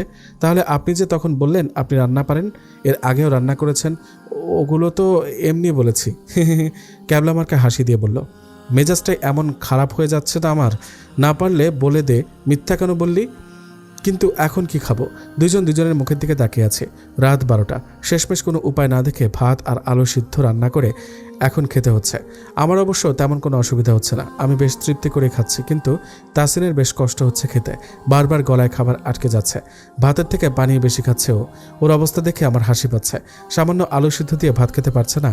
আজ কয়েকদিন যাবৎ বাইরের খাবার খেতে খেতে এখন মুখটাই নষ্ট হয়ে গেছে। তাই ভাবলাম ইউটিউব দেখে কিছু একটা রান্না করব। বাট কি রান্না করা যায়? হ্যাঁ, চিকেন বিরিয়ানি। আজ ছুটির দিন, তাসিন বাসায়। ও খাবার আনতে চেয়েছিল, ওকে না করে দিয়েছি। ও আমার রান্না করার ব্যাপারটা রাজি হয়নি। ওর ধারণা আমি রান্না করতে পারবো না, তারপর শেষমেশ আমাদের না খেয়ে থাকতে হবে। কিন্তু আমি সিদ্ধান্ত নিয়েছি আজ আমি রান্না করবই। মাথা নিচু করে চুপচাপ দাঁড়িয়ে আছি আমি, আর তাসিন আমার দিকে রাগী দৃষ্টিতে তাকিয়ে আছে। তার কারণ হলো বিরিয়ানিতে বেশি মশলা দেওয়ার ফলে তেতো হয়ে গেছে, যা মুখে দেওয়ার অযোগ্য। রান্না করতে না করেছিলাম তো তোমাকে, তারপরও জেদ করে রান্না করলে, আমাকে খাবার আনতে দিলে না। এখন কি হলো? যেটা পারো না সেটা কেন করতে চাও তুমি? হ্যাঁ, আর যদি এতই রান্না করার ইচ্ছা তাহলে সহজ কিছু করতে, তা না বিরিয়ানি রান্না করতে গেলে। এখন খাও তোমার স্পেশাল বিরিয়ানি। রেগে তাসিন কথাটা বলল। তাসিনের কথায় ভীষণ কষ্ট পেলাম। চোখ দিয়ে টপ টপ করে পানি গড়িয়ে পড়তে লাগলো গাল বেয়ে। তারপর কিছু না বলেই আর এক মুহূর্ত না দাঁড়িয়ে সেখান থেকে চলে আসলাম। আর কিছুক্ষণ দাঁড়ালে হয়তো আরও কিছু কথা শুনতে হতো। এদিকে তাসিন তনুর চোখে পানি দেখে একটু কষ্ট পেল। তনুকে একটু বেশি কথা শুনিয়ে ফেলেছে, কিন্তু সে ইচ্ছা করে এসব করেছে যাতে তনু কষ্ট পায়। কিন্তু এখন তার কষ্ট হচ্ছে। তনু কত কষ্ট করে আজ রান্না করলো, আর সে কিনা তাকে এত কথা শোনালো। তারপর সে ওই তেতো বিরিয়ানিটাই নিয়ে খেতে শুরু করলো। ভালোবাসার মানুষগুলোর খারাপ জিনিসগুলো যেন খুব ভালো লাগে। তাসিন খুব তৃপ্তি করে খেলো, তারপর উঠে বাইরে চলে গেল তনুর জন্য খাবার আনতে। তনু এই খাবার খেতে পারবে না। রুমে বসে চোখের পানি ফেলছি। তাসিনের ওপর রাগও হচ্ছে, আবার খারাপও লাগছে। তার জন্য তাসিনের খাওয়া হলো না। দোষটা হয়তো আমারই। আমি যদি রান্না করতে না যেতাম তাহলে আর না খেয়ে থাকতে হতো না। একটু পর তাসিন রুমে এলো। ওকে দেখে অন্যদিকে মুখ ঘুরিয়ে বসে রইলাম। কথা বলবো না, ওর সাথে সিদ্ধান্ত নিয়েছি। তাসিন আমার সামনে খাবারের প্লেটটা এনে রাখলো। তার মানে ও বাইরে গিয়েছিল খাবার আনতে। ভালো হয়েছে, আমার কি, আমি তো খাবো না। ওর ইচ্ছা হলে ও খাক। তারপর তাসিন বলল, তনু খাবারটা খেয়ে নাও। আমি তোমাকে কিছু বলছি তনু, তুমি কি শুনতে পাচ্ছ না? খেয়ে নাও। খাবো না আমি, ক্ষুধা নেই আমার। ক্ষুধা না থাকলেও খেতে হবে। খেয়ে নাও। এখন কি জোর করে খাওয়াবেন আমাকে? বলেছে না খাবো না আমি। আপনার খেতে ইচ্ছা করলে আপনি খান। তাসিন বুঝতে পারলো এভাবে বলে ওকে খাওয়ানো যাবে না, তাই ও নিজে খাবার নিয়ে তনুর মুখে পুরে দিল। আর তনু মুখে খাবার নিয়ে তাসিনের দিকে হা করে তাকিয়ে রইল। চুপচাপ খেয়ে নাও, এতক্ষণ ভালোভাবে বলেছি শুনোনি, এখন খাইয়ে দিচ্ছি। তারপরে যদি কোন রকম তাড়ামি করো তাহলে খবর আছে। রাগের চোখে তাকিয়ে বলল। তাসিনের রাগি চোখ তাকাতে দেখে তনু চুপসে গেল, তাই আর কোনো কথা বাড়ালো না। চুপ করে পুরোটা খাবার খেয়ে নিল। খাওয়ানো শেষ হলে তাসিন তনুর কপালে আলতো করে একটা চুমু এঁকে দেয়, তারপর উঠে চলে যায়। সকাল থেকে আজকে বৃষ্টি নামছে, বেশ ভালোই লাগছে। বৃষ্টিতে ভিজতে পারলে আরও ভালো লাগবে, এই ভেবে ছাদে চলে গেলাম। আজ বৃষ্টিতে ভিজবো, অনেকদিন হলো ভিজি না। আম্মু কখনো ভিজতে দিত না, কারণ বৃষ্টিতে ভিজলে আমার জ্বর আসে। প্রায় আধ ঘন্টার মতো ভেজার পর খেয়াল করলাম শীত শীত লাগছে আমার, আর ভেজা উচিত হবে না। তাই নিচে নেমে আসার জন্য দরজার কাছে গেলাম। কিন্তু একই দরজা আটকানো কেন? দরজা কে আটকালো? এবার জোরে জোরে দরজা ধাক্কাতে লাগলাম, কিন্তু কেউ শুনছে বলে মনে হলো না। তাই নিজের সবটুকু শক্তি দিয়ে দরজা ধাক্কাতে লাগলাম আর তাসিনকে ডাকতে লাগলাম, কিন্তু না, কেউ দরজা খুলছে না। এদিকে বেশি ভেজার ফলে আমি রীতিমতো কাঁপছি। হাত পা আমার ঠান্ডা হয়ে আসছে। আমার মুখ দিয়ে আর কোনো আওয়াজই বের হচ্ছে না। দরজা ধাক্কানোর শক্তিটুকু আর পাচ্ছি না। আমি নিচে বসে পড়লাম। আমার চারপাশের সবকিছু আস্তে আস্তে অন্ধকার হয়ে যাচ্ছে। মনে হচ্ছে আমি অন্ধকারের মধ্যে তলিয়ে যাচ্ছি। চোখ খুলে দেখি আমার পাশে তাসিন বসে আমার মাথায় জলপট্টি দিচ্ছে। ওর চোখ মুখ কেমন ফোলা ফোলা লাগছে, মনে হচ্ছে কান্না করেছে। কিন্তু কেন? আর আমারই বা কি হয়েছে? আমি তো ছাদে ছিলাম, বৃষ্টিতে ভিজছিলাম। তারপর কিভাবে যেন দরজা আটকে গেল, আর আমি না, আর কিছু মনে করতে পারছি না। মাথাটা ঝিমঝিম করছে। উঠে বসতে চাইলাম, কিন্তু তাসিন উঠতে না করলো। এতক্ষণ আমার কিছু মনে না পড়লেও এখন আমার সব মনে পড়ে গেছে। আর আমি জানি কেউ ইচ্ছা করে ছাদের দরজাটা আটকিয়ে দিয়েছিল। সেটা আর কেউ না, তাসিন। ও ইচ্ছা করে এমনটা করেছে। এতদিন আমি ওর সব অত্যাচার সহ্য করলেও আজকে যেটা ও করেছে তার জন্য ওকে আমি ক্ষমা করব না। এক সপ্তাহ কেটে গেছে, আমিও এখন সুস্থ। বাবা মাও বাসায় চলে এসেছে। বাসাটা এখন পরিপূর্ণ লাগছে। এই এক সপ্তাহ আমি তাসিনের সাথে কোনো রকম কথা বলিনি। ও বলার চেষ্টা করেছে, কিন্তু আমি বলিনি। ওকে এড়িয়ে চলছি। 2 দিন আমি জ্বরে ভুগছি। ও অবশ্য এই কয়েকদিন আমার খেয়াল রেখেছে, তবুও ওর ওপর থেকে রাগটা আমার কমেনি। রাতে বসে বসে টিভি দেখছি। এখন এই টিভি দেখা ছাড়া আমার আর কোনো কাজ নেই। ফোনটা তাসিন ভেঙে ফেলেছে। অনেকক্ষণ টিভি দেখছি, এখন আর ভালো লাগছে না। তাই উঠে রুমে চলে এলাম। রুমে এসে যেই বিছানায় বসতে যাব তখন চোখ পড়ল বিছানার ওপর একটা নতুন ফোন রাখা। ফোনটা দেখেই খুশি হয়ে গেলাম। ফোনটা কি তাসিন আমার জন্য এনেছে? তখনই তাসিন কোথা থেকে এসে বলে উঠল, হ্যাঁ তোমার জন্য এনেছি। মুচকে হেসে বলল, যাক বাবা, ও বুঝলো কিভাবে? ভেবেছিলাম ফোনটা নিব না, পরে ভেবে দেখলাম রাগ আমার তাসিনের ওপর, তাই ফোনের ওপর রাগ দেখিয়ে লাভ নেই। আর তাছাড়া ফোনটা ও ভেঙেছে, তাই ও ফোনটা কিনে দিয়েছে। ওর কথার কোনো উত্তর দিলাম না। মুখ ভেঙচি দিয়ে ফোনটা হাতে নিয়ে দেখতে লাগলাম। আর তাসিন আমার মুখ ভেঙচি দেওয়া দেখে হাসি দিল। আমি বিনিময়ে আর একটা মুখ ভেঙচি দিলাম। সকালে ঘুম থেকে উঠে দেখি তাসিন আমাকে জড়িয়ে ধরে ঘুমিয়ে আছে। এমনভাবে জড়িয়ে ধরেছে যে আমি নড়তেই পারছি না। ওকে দেখে একদম নিষ্পাপ বাচ্চা মনে হচ্ছে। কিন্তু আসলে তো ও একটা বদের হাড্ডি। তারপর ওকে একটা ধাক্কা দিয়ে সরিয়ে দিলাম। ধাক্কা দেওয়ার ফলে ওর ঘুম ভেঙে যায়। কিছুক্ষণ ওর দিকে তাকিয়ে থেকে যেই উঠতে যাব আর অমনি ও আমার হাত ধরে টান দিয়ে আমাকে একদম বিছানার সাথে মিশিয়ে দেয়। তারপর আমার গায়ের ওপরে উঠে আমার 2 হাত বিছানার সাথে চেপে ধরে। ওর এমন কাজে আমার খুব বিরক্ত লাগছে। ছুটার জন্য ক্রমাগত চেষ্টা চালিয়ে বারবার ব্যর্থ হচ্ছি, কিন্তু ওর মধ্যে কোনো হেরফের নেই। ও আমাকে একইভাবে চেপে ধরে আমার দিকে তীক্ষ্ণ দৃষ্টিতে তাকিয়ে আছে। আমি ওর চোখের দিকে তাকাতে পারছি না। কেন যেন ওকে এভাবে তাকাতে দেখলে আমার বেশ অস্বস্তি লাগে। কিছুক্ষণ ওর তীক্ষ্ণ দৃষ্টি নিক্ষেপ করে বলে উঠল, আমাকে ধাক্কা কেন দিলে? ওভাবে সাপের মতো পেঁচিয়ে থাকলে ধাক্কা দিব না তো কি করব? বিরক্তি নিয়ে কথাটা বললাম। কি বললে? আমি সাপের মতো পেঁচিয়েছিলাম? কেন, কোনো সন্দেহ আছে? এবার তাসিন বেশ রেগে গেল আর আমাকে আরও জোরে চেপে ধরল। এবার আমার দম বের হয়ে যাওয়ার উপক্রম। আমি বারবার তাসিনকে ছেড়ে দিতে বলেছি, কিন্তু সে আমাকে কিছুতে ছাড়ছে না। তারপর শর্ত দিল তাকে সরি বলতে হবে। কিন্তু আমি এমনি এমনি বলিনি বা করিনি যে আমাকে সরি বলতে হবে। আমি কিছুতেই সরি বলবো না। কিন্তু ছাড়া পাওয়ার কোনো লক্ষণ না দেখে শেষমেশ বাধ্য হয়ে সরি বলতে হলো। তারপর তাসিন আমার ঠোঁটে আলতো স্পর্শ করে আমাকে ছেড়ে দিল। ছাড়া পেয়ে তাড়াতাড়ি উঠে পড়লাম। মেজাজ পুরোই খারাপ হয়ে গেছে। বিড়বিড় করে ওকে গালিগালাজ করছি। আমাকে বিড়বিড় করতে দেখে ও মুচকি মুচকি হাসছে। ওকে হাসতে দেখে আরও মেজাজ খারাপ হলো। তাই ওখান থেকে চলে আসলাম।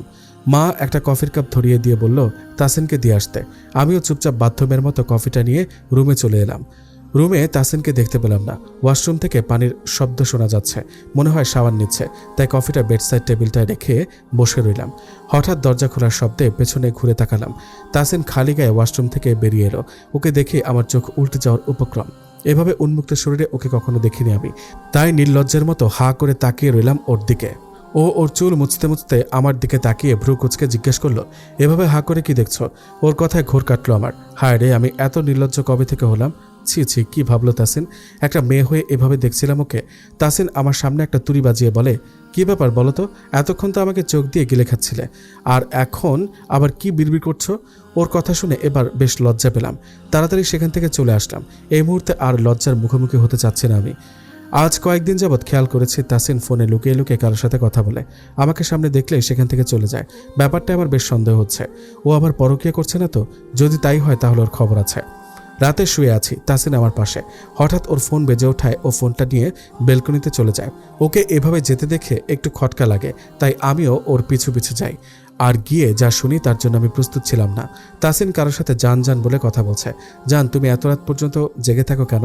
তোমাকে না বলেছি আমি এত রাত অবধি জেগে থাকবে না? জান, তুমি একদম আমার কথা শোনো না। তুমি আসলে আমায় ভালোই বাসো না। অনেক রাত হয়েছে, এখন ঘুমিয়ে পড়ো জান। আর আমি রাখছি, বুঝেছো জান? না হলে দেখা যাবে কেউ কান পেতে আমাদের কথা শুনছে। আই লাভ ইউ টু জান। আমি ওর এসব কথা শুনে থম মেরে দাঁড়িয়ে রইলাম। যা ভেবেছিলাম ঠিক তাই হলো। তাসিন অন্য কারোর সাথে সম্পর্কে জড়িয়েছে। তার মানে ও আমাকে আর ভালোবাসে না, নতুন কাউকে ও পেয়ে গেছে। এর জন্যই এত লুকোচুরি। তাসিন দেখে ফেলার আগে তাড়াতাড়ি বিছানায় এসে শুয়ে পড়লাম আর চোখের পানি ফেলতে লাগলাম। এদিকে তাসিন রুমে এসে শুয়ে পড়েছে। হয়তো এতক্ষণে ঘুমিয়ে পড়েছে, কিন্তু আমি ঘুমাতে পারছি না। কিভাবে ঘুমাবো? যখন কোনো মেয়ে জানতে পারে তার স্বামী অন্য কোনো মেয়েতে আসক্ত হয়েছে, তখন কোনো মেয়ে শান্তিতে ঘুমাতে পারে না। সিদ্ধান্ত নিয়েছি এখানে আর থাকবো না, নিজের বাসায় চলে যাব। আমি না থাকলেই হয়তো ও ভালো থাকবে, তাই চলে যাব আমি, থাকবো না আর এখানে। সকালে আমি ব্যাগ গুছাচ্ছি আর তাসিনের দিকে বারবার তাকাচ্ছি। ভেবেছিলাম আমার ব্যাগ গুছানো দেখে ও নানা রকম প্রশ্ন করবে, কিন্তু না, ওর কাজ নিয়ে ব্যস্ত। একবারও আমার দিকে ফিরেও তাকাচ্ছে না। এবার আমার কান্না পেয়ে যাচ্ছে, কারণ আমি খুব করে চাচ্ছি ও আমাকে আটকাক। আমি যে ওকে ছাড়া একদম থাকতে পারবো না। এই কয়েকদিনে ও আমার অভ্যেসে পরিণত হয়েছে। ওকে ছাড়া আমি যে অচল, সেটা কি ও বোঝে না? তাই আর থাকতে না পেরে নিজেই বলে উঠলাম, আমি চলে যাচ্ছি। ও আমার কথা শুনে একটু অবাক হলো না, শুধু ছোট করে একবার বলল, ওহ। তারপর আবার নিজের কাজের মধ্যে ডুব দিল। এবার আমার প্রচুর রাগ হচ্ছে। আমি একেবারের জন্যই চলে যাচ্ছি, আর এখানে ফিরে আসবো না। বিনিময়ে এবার তাসিন ওহ এর সাথে আচ্ছা যোগ করলো। মানে আমি চলে যাচ্ছি, এতে ওর একটু খারাপ লাগছে না? একবার তো বলতে পারতো যেও না, কিন্তু না, এসব তো দূরে থাক। এবার কারণটাও জিজ্ঞেস করলো না। ও আসলে চাইছেই আমি চলে যাই। আমি চলে গেলেই তো ওর ভালো হবে, নতুন একটারে বিয়ে করে আনতে পারবে। যাব না আমি কিছুতেই আমার জায়গা ছাড়বো না। আমি এখন চলে গেলে আমার জায়গায় ভাগ বসানোর জন্য অন্য কেউ চলে আসবে। তারপর ব্যাগ থেকে জামা কাপড়গুলো বের করে আবার জায়গার জিনিস জায়গায় রেখে দিলাম। আমাকে জামা কাপড় রাখতে দেখে তাসিন বলল, যাবে না তুমি? আমি দাঁতে দাঁত চেপে উত্তর দিলাম, না। মাত্রই তো বললা চলে যাবে, আর আসবে না। তাহলে এখন কি হলো? মজা করেছিলাম এতক্ষণ, বুঝেছেন? আর কিছু জিজ্ঞেস করবেন? রেগে বললাম, ও তাই বলো। আমি আরও ভাবলাম তুমি চলে গেলে। না থাক, এখন যখন যাচ্ছ না তাহলে আর এসব বলে লাভ কি? মুখ গোমরা করে বলল।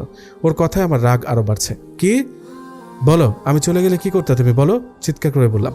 না কিছু না তো, জোরপূর্বক হেসে উত্তর দিল। আমি আর কথা বাড়ালাম না।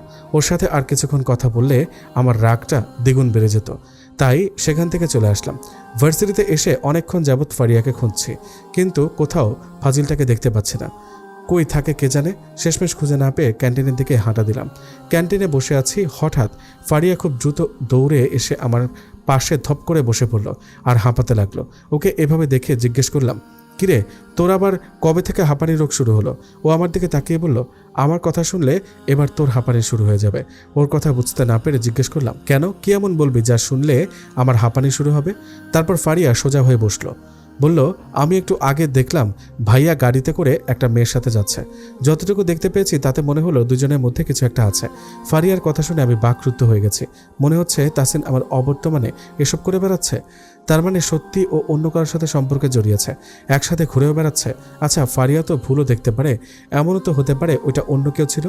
তুই ভুল দেখেছিস হয়তোবা। তাসিন কেন অন্য কোনো মেয়ের সাথে ঘুরে বেড়াবে? ও ওইরকম টাইপের ছেলে না। তুই কি ওকে নতুন দেখছিস নাকি? নিজেকে স্বাভাবিক করে কথাটা বললাম। আমি একটুও ভুল দেখিনি, আমি স্পষ্ট দেখেছি ওইটা ভাইয়াই ছিল। আমি জানি ভাইয়া এমন না, কিন্তু এরকম হয়ে যায় রে। স্ত্রীর কাছে থেকে যখন কোনো পুরুষ ভালোবাসা না পায়, তখন অন্য কারো থেকে সেই ভালোবাসা পাওয়ার আশায় অন্যতে আসক্ত হয়ে পড়ে। ওর কথায় আমি আবারও থম মেরে গেলাম। এবার চোখ দিয়ে দুই ফোঁটা পানি বেরিয়ে এলো। আমাদের সম্পর্কটা যদি স্বাভাবিক হতো তাহলে হয়তো এমনটা আজ হতো না। অতীতের কথা মনে পড়ে যাচ্ছে। সেদিন যদি ভুল বুঝে তাসিনকে ছেড়ে চলে না আসতাম, তাহলে আজ এমন কিছু তো হতো না, সব কিছু অন্যরকম থাকতো। আমার জন্য এসব হয়েছে, নিজেকে এখন এর জন্য দায়ী মনে হচ্ছে। তাসিন অন্য কারোর সাথে সম্পর্কে জড়িয়েছে, এটা কিছুতেই তনু মেনে নিতে পারছে না। তার বিশ্বাসই হচ্ছে না ব্যাপারটা। তনুর মনে হচ্ছে সে কোনো দুঃস্বপ্ন দেখছে। ঘুম ভেঙে গেলে আবার সব আগের মতো হয়ে যাবে, কিন্তু এটা কোনো দুঃস্বপ্ন না, এটা বাস্তব। আর যা তনুকে প্রতিটা মুহূর্তে কুড়ে কুড়ে খাচ্ছে। সে না পারছে এসব নিয়ে তাসিনকে কিছু বলতে, আর না পারছে চুপ করে থাকতে। তনু কি করবে কিছুই বুঝতে পারছে না। সে একবার ভুল বুঝে তাসিনকে হারিয়েছে, এবার সে কিছুতেই তাসিনকে হারাতে পারবে না, কোনো কিছুর বিনিময়েও না। তনু বসে আছে তাসিনের অপেক্ষায়, কখন সে অফিস থেকে বাসায় আসবে। আজকাল সে একটু লেট করেই বাসায় আসছে। তনুর ব্যাপারটা খারাপ লাগলেও মুখ ফুটে কিছু বলতে পারে না। তাসিন একটু আগে বাসায় এসেছে, ওকে দেখে আজকে বেশ খুশি খুশি লাগছে। খুশি তো লাগবেই, নতুন একজন পেয়েছে না। কিন্তু এই খুশি বেশিক্ষণ থাকবে না। আজকে আমি কিছু একটা করবই। বাসায় বউ রেখে বাইরে গিয়ে প্রেম করা আমি বের করছি। তাসিন ওয়াশরুমে গেছে, এই ফাঁকে আমি ওর ফোনটা সরিয়ে ফেলি। তারপর ছাদে দৌড়ে চলে যাই। ওখান থেকে কিছু করা যাবে না। ছাদে এসে তাসিনের ফোনের কল লিস্ট চেক করে একটা নাম্বার পেলাম, যাতে আজকে প্রায় 50 বারের উপরে কথা হয়েছে। নাম্বারটা টুসি নামে সেভ করা। বুঝতে আর বাকি রইল না, এটা সেই ডাইনি যে আমার সতীন হওয়ার জন্য উঠে পড়ে লেগেছে। তাসিনের ফোন থেকে নিজের ফোনে নাম্বারটা উঠিয়ে নিলাম। এর ব্যবস্থা পরে করব, আগে এই ফোনের ব্যবস্থা করি। তারপর ফোনটা অফ করে খুব সাবধানে ফোনটা লুকিয়ে রেখে রুমে চলে এলাম। তাসিন ওয়াশরুম থেকে বেরিয়ে এসেছে, আমি চুপ করে নিজের ফোন টিপছি। কিছুক্ষণ পরে মনে হলো ও কিছু খুঁজছে। বুঝতে পারলাম ফোন খুঁজছে। আজকাল ফোন ছাড়া সে এক মুহূর্ত থাকতেই পারে না। অনেক খুঁজেও যখন পেল না ফোনটা, তখন তার নজর আমার উপর পড়ল। আমি চুপচাপ ফোনে গেম খেলছি। ভাবখানা এমন যেন আমি কিছুই জানি না। কিছুক্ষণ তাকিয়ে থেকে তাসিন প্রশ্ন জুড়ে দিল, তনু তুমি কি আমার ফোনটা নিয়েছ? ওর কথায় থতমত খেয়ে গেলাম। দেখেছে কিনা জিজ্ঞেস করতে পারে, তা না করে সোজা বলল নিয়েছে কিনা। তারপর নিজেকে সামলিয়ে বললাম, আমার নিজের ফোন থাকতে আমি আপনার ফোন কেন নিতে যাব?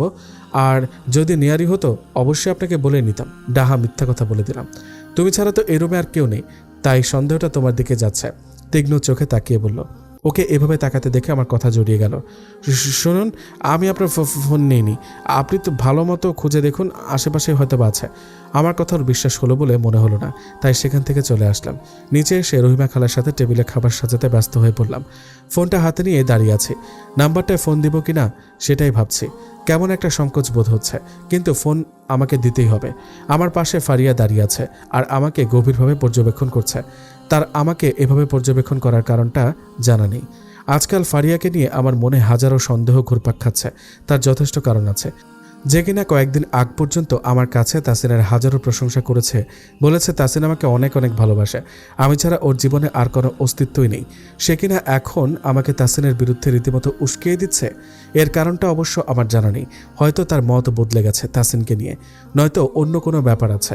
আপাতত ফারিয়ার ব্যাপারটা মাথা থেকে ঝেড়ে ফেললাম, কারণ এখন আমাকে ওই টুসি নামের ব্যক্তিটাকে শায়েস্তা করতে হবে। ফোন হাতে নিয়ে ফোন দিব কি দিব না ভাবতেই ফোনটা দিয়ে বসলাম। প্রথমবার রিং হয়ে ফোনটা কেটে গেল, দ্বিতীয়বারে ফোনটা রিসিভ হলো। তারপর ফোনের ওপাশ থেকে একটা সুমধুর কণ্ঠে এক নারীর কথা ভেসে আসলো আমার কানে। খুবই সুন্দর কণ্ঠ তার কণ্ঠ যে কোনো ছেলের মন কেড়ে নেওয়ার জন্য যথেষ্ট। কিন্তু আশ্চর্যের ব্যাপার হলো এই কণ্ঠটা আমার খুবই পরিচিত লাগছে। মনে হচ্ছে এই কণ্ঠটা আমি আগে কোথাও শুনেছি। আসসালামু আলাইকুম, কে বলছেন? ফোনের ওপাশ থেকে বলল, ওয়ালাইকুম আসসালাম, আপনি কি টুসি বলছেন? আমার মুখে টুসি নামটা শুনে মনে হলো মেয়েটা ঘাবড়ে গেল। তারপর নিজেকে সামনে নিয়ে উত্তর দিল, জি আমি টুসি, আপনি কে বলছেন? আমি কে সেটা জেনে কি হবে? আর আপনার কথা শুনে তো মনে হচ্ছে আপনি একটা ভদ্র ঘরের মেয়ে, তাহলে আপনার স্বভাব চরিত্র এত কুৎসিত কেন? জি মানে আমি আপনার কথা কিছুই বুঝতে পারছি না, আপনি একটু ক্লিয়ার করবেন ব্যাপারটা? ওই কি ক্লিয়ার করবো রে? কি ক্লিয়ার করবো? হ্যাঁ বুঝিস না কিছু নাকি? আমার ঘরে আগুন লাগায় এখন সাধু সাজা হচ্ছে? তুই জানিস না আমি কে? এর আগে 3-4টা ছেলের হাত পা ভেঙেছে আমি, এইবার তোরটা ভাঙবো। তোরে শুধু আমি একবার সামনে পাই। রাগের মাথায় কি দিয়ে কি বলেছি আমি নিজেও জানি না, সম্পূর্ণ দাহা মিথ্যা কথা। আমি ভাঙবো ছেলেদের হাত পা, ভাবা যায়? এদিকে মেয়েটা আমাকে অনেকক্ষণ ধরে থামানোর চেষ্টা করে চলেছে, কিন্তু আমি কিছুতেই থামবো না। মেয়েরা সব সহ্য করতে পারে, কিন্তু নিজের স্বামীর সাথে অন্য কোনো মেয়েকে কিছুতে সহ্য করতে পারে না। আমি আবার রেগে বলতে শুরু করলাম, এই শোন, তুই যদি নেক্সট টাইম আমার হাজব্যান্ডের সাথে কোনো রকম যোগাযোগ করার চেষ্টা করিস তাহলে তোর খবর আছে। তারপর ফোনটা কেটে দিলাম। এতক্ষণ চিৎকার করে আমার অবস্থা কাহিল। এতক্ষণ আশেপাশের কিছু খেয়াল না করলেও এবার আমার খেয়াল হলো সবাই আমার দিকে কেমনভাবে তাকিয়ে আছে, এমনকি ফারিয়াও আমার দিকে হা করে তাকিয়ে আছে। বুঝতে পারলাম এবার একটু বেশি জোরে চিৎকার করে ফেলেছি, তাই সেখান থেকে তাড়াতাড়ি কেটে পড়লাম। ফারিয়াও আমার পিছু পিছু ছুটে আসলো। ক্লাসে এসে ঢকঢক করে পুরো 1 বোতল পানি সাবার করে দিলাম। আজকের ব্যাপারটায় আমি নিজেই অবাক। আমি কারোর সাথে এভাবে ফোনে কথা বলছি ভাবতেই কেমন একটা লাগছে। আমি কখনোই এভাবে কারোর সাথে কথা বলিনি। সত্যি বিষয়টা আমার কাছে অবিশ্বাস্য। আমার থেকে কয়েক গুণ বেশি অবাক হয়েছে ফারিয়া, সেও আমার এমন আচরণে হতবাক। বাসায় এসে তাসিনকে রুমে দেখতে পেয়ে একটু অবাক হলাম, কারণ গত কয়েকদিনে সে অনেক রাত করে বাসায় ফিরত, কিন্তু আজ এত তাড়াতাড়ি বাসায় আসার কারণটা বুঝতে পারলাম না। ল্যাপটপে খুব মনোযোগ দিয়ে কিছু একটা করছে তাসিন। আমাকে আসতে দেখে আমার দিকে একটু চোখ বুলিয়ে আবার নিজের কাজে মগ্ন হয়ে গেল। আমিও ব্যাপারটায় পাত্তা না দিয়ে ফ্রেশ হওয়ার জন্য ওয়াশরুমে চলে গেলাম এবং ভেতরে ঢুকে ভালোভাবে দরজাটা লাগিয়ে দিলাম। সেদিনের ঘটনাটা আর রিপিট করতে চাই না আমি। বিছানায় পা গুটিয়ে বসে আছে আমি, আর আমার থেকে কিছুটা দূরে বসে আছে তাসিন। ফোনে কথা বলছে ও। ওর যে এক্সট্রা একটা ফোন ছিল তা আমার জানা ছিল না, শুধুই ফোনটা লুকিয়ে রাখলাম আমি। এখন ভাবছি জায়গার জিনিস জায়গায় রেখে দেব। কি সুন্দর হেসে হেসে কথা বলছে। বিয়ের পর আমার সাথে এভাবে কথা বলেনি, অথচ এই টুসি ড্যানিটার সাথে কি হেসেই না কথা বলছে। শুধু হাসছে না, রীতিমতো গড়াগড়িও খাচ্ছে। এতদিন লুকিয়ে কথা বললেও আজ একদম আমার মুখোমুখি বসে জানু, সোনা, ময়না পাখি আরও কি আছে সব একদম উজাড় করে বলছে। আমি যে ওর সামনে বসে রাগে ফুঁসছি সেদিকে তার কোনো খেয়ালই নেই। ভাবখানা এমন যেন এই রুমে ও ছাড়া আর কেউই নেই। অনেক হয়েছে, এবার আমার ধৈর্যের বাঁধ ভেঙে যাচ্ছে। মেয়েটা যে এত বেহায়া আমার জানা ছিল না। এত কিছু বলার পরেও সে আবার তাসিনের সাথে যোগাযোগ করেছে, আর তাসিনকে আমার কিছু বলার নেই। এসব ভাবতে ভাবতে উঠে দাঁড়ালাম।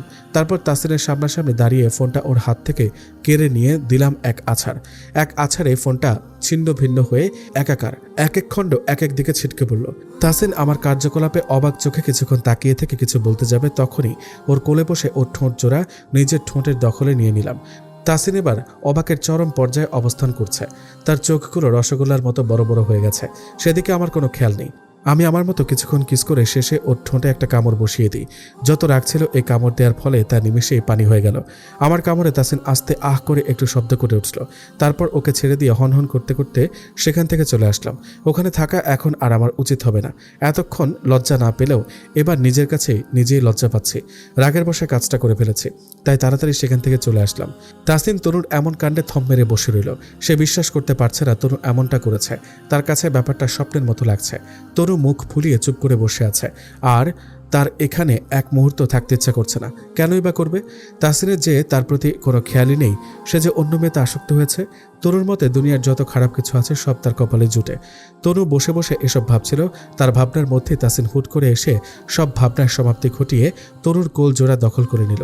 ঘটনার আকস্মিকতা তনু অবাক হয়ে গেল। সে এমন কিছু আশা করেনি। তাসিনকে সে এখন অবধি বুঝে উঠতে পারেনি। তার মনে কখন কি চলে আসে সবটাই তার অজানা। এই ভালো তো এই খারাপ। তাসিনকে এভাবে কোলে শুতে দেখে কিছুটা বিরক্তি নিয়ে বললাম, আপনি আমার কোলে কেন শুলেন? উঠুন এক্ষুনি প্লিজ, তনু ডিস্টার্ব করো না। আজব তো, আপনি হুট করে এসে আমার কোলে শুয়ে পড়লেন। এখন যখন আমি উঠতে বলছি উল্টো আমাকে এখন বলছেন ডিস্টার্ব না করতে। মানে কি পেয়েছেনটা কি? হ্যাঁ আপনি যখন যা ইচ্ছা তাই করে যাবেন আপনি, আর আমি কিছুই বলতে পারবো না? এবার তাসিন তনুর কোল থেকে মাথাটা তুলে কিছুক্ষণ অপলক দৃষ্টিতে তাকিয়ে থেকে আবার মাথা দিয়ে শুয়ে পড়ল। তারপর বলল, কেশবতী, তোমার এই বকবক করার স্বভাবটা আর গেল না। ওর মুখে কেশবতী কথাটা শুনে যতটা না অবাক হয়েছে, তার থেকে বেশি অবাক হয়েছে আমার বকবক করার কথা শুনে। কত বড় ফাজিল বলে কিনা আমি বকবক করি। আমি যতদূর জানি আমি খুবই অল্প কথা বলি, কিন্তু তাসিন সেটা এক নিমিষে পাল্টে দিয়ে আমাকে বকবক করার উপাধি দিয়ে দিল। তাই হালকা রেগে বললাম, এই উঠুন তো আপনি, এক্ষুনি উঠুন। আপনার তো মানুষের অভাব নেই, যান তাদের কাছে, আমাকে দয়া করে রেহাই দিন। What do you mean? মানুষের অভাব নেই বলতে কি বোঝাতে চাইছো তুমি তনু?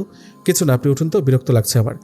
এবার তাসরিন কিছুটা গম্ভীর স্বরে বলল, এখন আমি নামক মানুষটাই তোমার কাছে বিরক্তির কারণ হয়ে দাঁড়িয়েছে। ওর এমন কথায় আমি চুপ হয়ে গেলাম। আমার হয়তো এভাবে বলা উচিত হয়নি, তাই আর কিছু না বলে চুপ করে রইলাম। তাসিন আবার বলে উঠল, তনু, আমার মাথায় একটু হাত বুলিয়ে দেবে প্লিজ? ওর এমন আবদারে আমি আর না করতে পারলাম না। হালকা হাতে আস্তে আস্তে ওর মাথায় হাত বুলিয়ে দিতে লাগলাম। তাসিন ওর চোখটা বন্ধ করে নিল। কিছুক্ষণ এভাবেই নীরবতা চলল। তারপর তাসিন সকল নীরবতা ভেদ করে চোখ বন্ধ করে বলে উঠল, তনু, বাইরে যাবে? খুব ইচ্ছা করছে এই ব্যস্ত শহরের রাতটাকে দেখতে। ইচ্ছা করছে ল্যাম্প পোস্টের নিচ দিয়ে তোমার হাত ধরে হাঁটতে। যাবে তনু আমার ইচ্ছেটা পূরণ করতে? ওর এমন কথায়, এমন আবদারে আমি আবারও অবাক হতে বাধ্য হলাম। ওকে সত্যি আমি বুঝে উঠতে পারি না। তারপর বললাম, এই রাত 1টার সময় আপনার বাইরে হাঁটতে ইচ্ছা করছে? হাঁটতে ইচ্ছা করলে ঘর দিয়ে হাঁটুন, বাইরে যাওয়ার কি দরকার? আর তাছাড়া বাবা মা জানতে পারলে রাগ করবে তো। এবার তাসিন উঠে বসলো। তারপর আমার মুখোমুখি হয়ে বলল, কেউ কিচ্ছু বলবে না, আর বললেও তোমার এসব নিয়ে ভাবতে হবে না। আর ঘর দিয়ে হাঁটা আর বাইরে দিয়ে হাঁটা এক নয়, বুঝলে কেশবতী? আমার নাকটা হালকা টেনে বলল। আমি নাক ডলতে ডলতে বললাম, আমি যাব না, আপনি যান একাই। আমার রাত দুপুরে বাইরে যাওয়ার ব্যারাম উঠে নাই। এবার তাসিন কিছুটা রেগে বলল, যাবে না তুমি? ফাইনাল? হ্যাঁ, মুখ ঘুরিয়ে বলল। তাসিন এবার উঠে দাঁড়ালো। পরনে তার টি শার্ট আর ট্রাউজার। আমার দিকে তীক্ষ্ণ দৃষ্টিতে তাকিয়ে থেকে টি শার্টের হাতটা কোনোই পর্যন্ত ভাঁজ করতে লাগলো। আর আমি ওর দিকে ভ্রু কুচকে তাকিয়ে বোঝার চেষ্টা করছে আসলে ও কী করতে চাইছে। টি শার্টের হাতা ভাঁজ করা হলে তাসিন আমাকে হুট করে কোলে তুলে নেয়। তারপর হাঁটা শুরু করে। আজ ওর কাজকর্মে আমি বারবার অবাক হচ্ছি। আজকে অবাক ডে নাকি, যে আমি শুধু অবাকই হচ্ছি? কিছুই বুঝতে পারছি না আসলে আমার সাথে কি হচ্ছে। তাসিন একেবারে মেইন দরজার সামনে এসে আমাকে কোল থেকে নামিয়ে দিল। এতক্ষণ আমি হাঁ করে ওর দিকে তাকিয়েছিলাম। নামিয়ে দেওয়ার ফলে আমার ঘোর কাটল। দুজনে পাশাপাশি হাঁটছি, কেউ কোনো কথা বলছে না। এই নিস্তব্ধতার আড়ালে একটা ভালো লাগা কাজ করছে, সেটাই হয়তো নীরব থেকে আমার উপভোগ করছি। এভাবে রাতে হাঁটতে আমি আগে কখনো বের হইনি, আজই প্রথম। খুবই ভালো লাগছে। না আসলে হয়তো মিস করতাম। এই ছোট ছোট জিনিসেই আজ সুখ খুঁজে পাচ্ছি আমি। তাসিন পাশে না থাকলে আমি কখনো তা বুঝতে পারতাম না। এভাবেই কিছুক্ষণ হাঁটলাম আমরা। তারপর হঠাৎ তাসিন আমার হাতটা আলতো করে ধরে হাঁটতে লাগলো। ওর হাতের উষ্ণ ছোঁয়া পেয়ে আমার শরীরে কেমন একটা শিহরণ খেলে গেল। ওর দিকে তাকিয়ে একটু মুচকে হেসে আবার ওর পায়ের সাথে তাল মিলিয়ে হাঁটতে লাগলাম। জনমানব শূন্য রাস্তাটায় শুধু আমি আর তাসিন। সবাই সারাদিন খাটাখাটনি করে এখন নিশ্চিন্তে ঘুমাচ্ছে। রাস্তাটাও হয়তো খুব ক্লান্ত, তাই সেও এখন নিশ্চিন্তে ঘুমাচ্ছে। কিছু দূরে এসে আমরা একটা খোলা জায়গায় গিয়ে বসলাম। তারপর উপরে খোলা আকাশ, সাথে থালার মতো বিশাল আকারের একটা চাঁদ। সেই চাঁদের আবছা আলোয় তাসিনকে খুব নিষ্পাপ মনে হচ্ছে। হালকা বাতাসে ওর আবদ্ধ চুলগুলো কপালে এসে পড়ছে, আর তাসিন বারবার চুলগুলো হালকা হাতে উপরে উঠিয়ে রাখছে। এবার তাসিন আমার হাতটা শক্ত করে নিজের দুই হাতের সাথে মুষ্টিবদ্ধ করে ধরল। তারপর আলতো করে ঠোঁট ছুঁয়ে দিয়ে ওর বুকের সাথে চেপে ধরল। ওর কাজে আমি কিছুটা কেঁপে উঠলাম। আজ নিজেকে পৃথিবীর সব থেকে সুখী মানুষ মনে হচ্ছে। আহ! হঠাৎ এমন শব্দে তাসিন পেছনে ঘুরে তাকালো। তনু মাটিতে হাত দিয়ে বসে আছে। তনুকে এভাবে বসে থাকতে দেখে তাসিন দ্রুত তনুর কাছে গিয়ে হাঁটু ভাঁজ করে বসে ব্যস্ত হয়ে জিজ্ঞেস করলো, কি হচ্ছে? পায়ে ব্যথা পেয়েছ? ঠিকভাবে হাঁটবে তো তনু? কিভাবে পড়ে গেলে? দেখি কোথায় ব্যথা পেয়েছ দেখি। তেমন কিছু হয়নি, পাটা একটু মচকে গেছে হয়তো। আর ম্যাড, পা মচকে গেছে আর তুমি বলছো তেমন কিছু হয়নি? তনুর আর কোনো কথা না শুনে তাসিন তনুকে কোলে তুলে নিল আর হাঁটতে শুরু করলো। তনু ইচ্ছে করে এমনটা করেছে, ওর পায়ে আসলে কিছু হয়নি, পুরাটাই নাটক ছিল। তাসিন হাঁটছে আর আমি ওর গলা জড়িয়ে ধরে আছি। ইচ্ছা করছে ওর গাল দুটো টেনে দিতে, কিন্তু পারছে না। যদি তাসিন রেগে আমাকে নামিয়ে দেয়, আমি তা একদমই চাই না। আজ তাসিনের প্রতি আমার এক অন্যরকম ভালোবাসা জন্ম নিয়েছে, যার অনুভূতি প্রকাশ করার মতো নয়। এসব ভাবতে ভাবতে নিজের অজান্তে তাসিনের গালে আলতো করে ঠোঁট ছুঁয়ে দিলাম। আমার এমন কাজে তাসিনের চোখ বড় বড় হয়ে গেল। এবার আমার হুঁশ এলো। লজ্জায় আমি তাড়াতাড়ি তাসিনের বুকে মুখ লুকালাম। তনুকে লজ্জা পেতে দেখে তাসিন আর কিছু বলল না, শুধু একটু মুচকি হাসলো। ভার্সিটির গেটের সামনে এসে থমকে দাঁড়ালো তনু। তার থেকে কিছুটা দূরে দাঁড়িয়ে আছে তাসিন। তাসিন একা না, তার সাথে ফারিয়াও আছে। ওরা কিছু একটা নিয়ে কথা বলছে। তনু কিছুক্ষণ দাঁড়িয়ে থেকে ওদের ওদের কাছে গেল। তনুকে আসতে দেখে তাসিন আর ফারিয়া ওদের কথা ওখানে ইতি টেনে দিল। ব্যাপারটা তনুর মোটেও ভালো লাগেনি, কিন্তু কিছু বলল না। চুপ করে পাশ কাটিয়ে চলে আসতে নিলে তাসিন ওর হাতটা টেনে ধরে। তনু এক ঝটকায় হাতটা ছাড়িয়ে নিয়ে আবার হাঁটা শুরু করে। এবার তাসিন দ্রুত তনুর কাছে গিয়ে ওর হাতটা শক্ত করে চেপে ধরে টেনে নিয়ে এসে তাসিনের গাড়িতে বসিয়ে দেয়। তারপর নিজেও গাড়িতে উঠে বসে। এতক্ষণ নীরব দর্শকের মতো ফারিয়া সব দাঁড়িয়ে দাঁড়িয়ে দেখছিল। ওদের চলে যাওয়ার পর ওর ঘোর কাটল। তারপর হালকা হেসে নিজেও তার বাসার উদ্দেশ্যে রওনা হয়। তাসিন ড্রাইভ করছে আর তনু তার পাশের সিটে বসে এক দৃষ্টিতে বাইরের দিকে তাকিয়ে আছে। তাসিন ড্রাইভ করতে করতে অনেক কথাই বলছে, কিন্তু তার কিছুই তনুর কান পর্যন্ত পৌঁছাচ্ছে না, কারণ তনু এখন অন্য ভাবনায় মেতে আছে। সে বেশ বুঝতে পেরেছে তাসিন তার থেকে কিছু একটা লুকাচ্ছে। সাথে তার এতদিনের বান্ধবী ফারিয়াও জড়িত আছে, কিন্তু ওরা ঠিক কী লুকাচ্ছে ওর কাছ থেকে এটাই তনু বের করতে পারছে না। গাড়িটা বাসার সামনে এসে থামলো। তনু কিছু না বলেই গাড়ি থেকে নেমে হনহন করে বাসার ভেতরে ঢুকে গেল। আর তাসিন চুপ করে তনু যাওয়ার দিকে তাকিয়ে রইল। ভীষণ রাগ লাগছে, কিন্তু কার ওপর সেটা বুঝতে পারছি না। ফারিয়াও আমার কাছ থেকে কথা গোপন করেছে, এটা আমি কিছুতেই মেনে নিতে পারছি না। কি এমন কথা বলছিল তখন ও তাসিনের সাথে যে আমাকে দেখে মাঝপথে ওরা কথা থামিয়ে দিল? কি এমন কথা বলছিল যা আমি শুনতে পারবো না? উফ, আমার আর কিছুই ভালো লাগছে না। এদের জ্বালাতনে মনে হচ্ছে কিছুদিনের মধ্যে আমার জন্য পাবনায় সিট বুকিং করতে হবে। এসবের মধ্যেই ফোনটা আমার বেজে উঠল। ফোনটা আর বাজার টাইম পায় না, এখনই ফোনের ওপর রাগ লাগছে। একরাশ বিরক্ত নিয়ে ফোনটা হাতে নিয়ে দেখি ফারিয়া ফোন করেছে। ও ফোন দিয়েছে দেখে ইচ্ছা করে ফোনটা রিসিভ করলাম না, কিন্তু ফোনটাও আজ আমার অবাধ্য হয়ে গেছে। আমার ইচ্ছার বিরুদ্ধে গিয়ে বারবার বেজে চলেছে, তাই আর না ধরে থাকতে পারলাম না। রিসিভ করার সাথে সাথে ওপাশ থেকে কিছু কথা ভেসে আসলো। কিরে, কই থাকিস তুই? কতবার ফোন দিয়েছি দেখিস না? বকবক করা হলে ফোন কেন দিয়েছিস সেটা বল। তুই কি আমার উপর রেগে আছিস তনু? এভাবে কেন কথা বলছিস? আর কিছু বলবি? না মানে ফোনটা কেটে দিলাম। ওর আর কোনো কথা এই মুহূর্তে শুনতে ইচ্ছা করছে না, বিরক্ত লাগছে খুব। ক্লাস থেকে বের হয়েছি তখনই ফারিয়া আমার সামনে এসে খাম্বার মতো দাঁড়িয়ে পড়ল। কাল থেকে কেন যেন ওকে আমার খুব বিরক্ত লাগছে। হয়তো কাল ওকে তাসিনের সাথে দেখে আমি জেলাস ফিল করেছি, এর জন্যই ওকে আমার এত বিরক্ত লাগছে। আমার এসব ভাবনার মধ্যেই ফারিয়া বলে উঠল, তোকে আমি কতক্ষণ যাবৎ খুঁজছি, আর তুই এখানে ক্লাস ফাঁকি দিয়ে ঘুরে বেড়ালে খুঁজে পাবি কিভাবে? আচ্ছা যাই হোক, শোন, আজকে আমরা একসাথে বাসায় যাব। বিয়ের পর থেকে তো আর আমার সাথে যাসই না। মুখ ফুলিয়ে বলল, রাস্তা আলাদা, একসাথে তাহলে কিভাবে যাব? উফ তনু, পুরোটা তো আলাদা নয়, মোড় পর্যন্ত তো একসাথে যেতেই পারি, তাই না? ওর কথায় আর না করতে পারলাম না। ভার্সিটি থেকে বের হয়ে একটা রিক্সা ঠিক করে দুজনে উঠে বসলাম। ফারিয়া পাশে বসে বকবক করেই চলেছে। এই মেয়েটা এত কথা কিভাবে বলতে পারে সেটা ওই ভালো জানে। ওর কথায় আমার মাথা ধরে যাচ্ছে। হঠাৎ আমার চোখ কিছু একটার দিকে আটকে গেল। তাসিন। মনে হলো আমি তাসিনকে দেখলাম, কিন্তু ওর তো এখন অফিসে থাকার কথা। ও রেস্টুরেন্টের সামনে কি করছে? আর সাথে একটা মেয়েকেও দেখতে পাচ্ছি। তাড়াতাড়ি রিক্সা থামাতে বললাম, তারপর ভাড়া মিটিয়ে নেমে পড়লাম। আমাকে এভাবে নেমে পড়তে দেখে ফারিয়া জিজ্ঞেস করলো, কি হয়েছে, এভাবে নেমে গেলি কেন? তাসিন, ভাইয়া কোথায়? এদিক ওদিক তাকিয়ে বলল, সামনে। এবার ফারিয়ার চোখ পড়ল, আরে ভাইয়া এখানে কি করছে? আর সাথে ওই মেয়েটাই বা কে? তাসিন মেয়েটার সাথে কিছুক্ষণ কথা বলে রেস্টুরেন্টের ভিতরে ঢুকে গেল। মেয়েটা উল্টো দিকে ঘুরেছিল বিধায় তার মুখটা দেখতে পারিনি। ফারিয়াকে নিয়ে আমিও রেস্টুরেন্টের ভেতরে ঢুকে গেলাম। আমিও দেখতে চাই মেয়েটার সাথে ওর কী সম্পর্ক, কিন্তু ভেতরে ঢুকে আমি যা দেখলাম তার জন্য আমি মোটেও প্রস্তুত ছিলাম না। তাসিন মেয়েটাকে হাঁটু গেড়ে প্রপোজ করেছে। শেষ পর্যন্ত এটাও আমার দেখার ছিল, নিজেকে আর স্থির রাখতে পারছি না আমি। আমার সাথে সাথে ফারিয়াও মনে হলো অনেক বড়সড় ধাক্কা খেয়েছে। আমার চোখ বেয়ে আপনা আপনি পানি বেরিয়ে এলো। ঘৃণা হচ্ছে আমার তাসিনের ওপর। এই মানুষটাকে আমি ভালোবেসেছিলাম, যে কিনা আমার অবর্তমানে এসব করে বেড়াচ্ছে। এবার আমি তাসিনের সামনে এগিয়ে গেলাম। তাসিন আমাকে এভাবে দেখে অবাক হয়ে গেল। তারপর কিছু বলতে যাবে তার আগেই আমি আমার শরীরের সমস্ত শক্তি দিয়ে তাসিনকে একটা থাপ্পড় বসিয়ে দিলাম। আমার থাপ্পড় খেয়ে তাসিন চুপ হয়ে গেল। সে হয়তো কখনো ভাবেনি আমি এমন কিছু করব। শুধু একভাবে আমার দিকে তাকিয়ে আছে, আর আমি অঝোর ধারায় চোখের পানি ফেলছি। আমার এমন কাজে রেস্টুরেন্টের সবাই আমার দিকে তাকিয়ে আছে, কিন্তু আমার তাতে কিছু যায় আসে না। এবার আমি মেয়েটার দিকে ঘুরে তাকালাম। এতক্ষণ ওর দিকে আমার চোখই পড়েনি। মেয়েটিকে দেখে আমি আরেক দফা ধাক্কা খেলাম। আমার পায়ের নিচ থেকে মাটি সরে গেল। অস্পষ্ট স্বরে বলে উঠলাম, অবন্তী। আমার মুখে অবন্তী নাম শুনে ফারিয়াও তাকালো।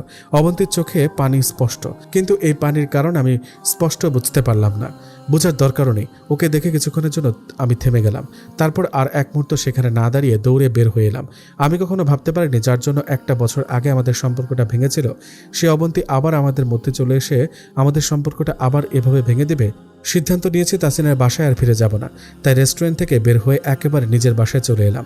আজকের পর থেকে আমি আর কোনো রকম সম্পর্ক রাখবো না তাসিনের সাথে। ঘৃণা করি আমি ওকে। রুমে চুপচাপ বসে আছি। 2 দিন কেটে গেছে। সেদিনের পর আর তাসিনের সাথে যোগাযোগ হয়নি। ও অনেকবার ফোন দিয়েছিল, ধরিনি। বাসার সবাই সেই দিন আমাকে ওইভাবে দেখে খুব অবাক হয়েছিল।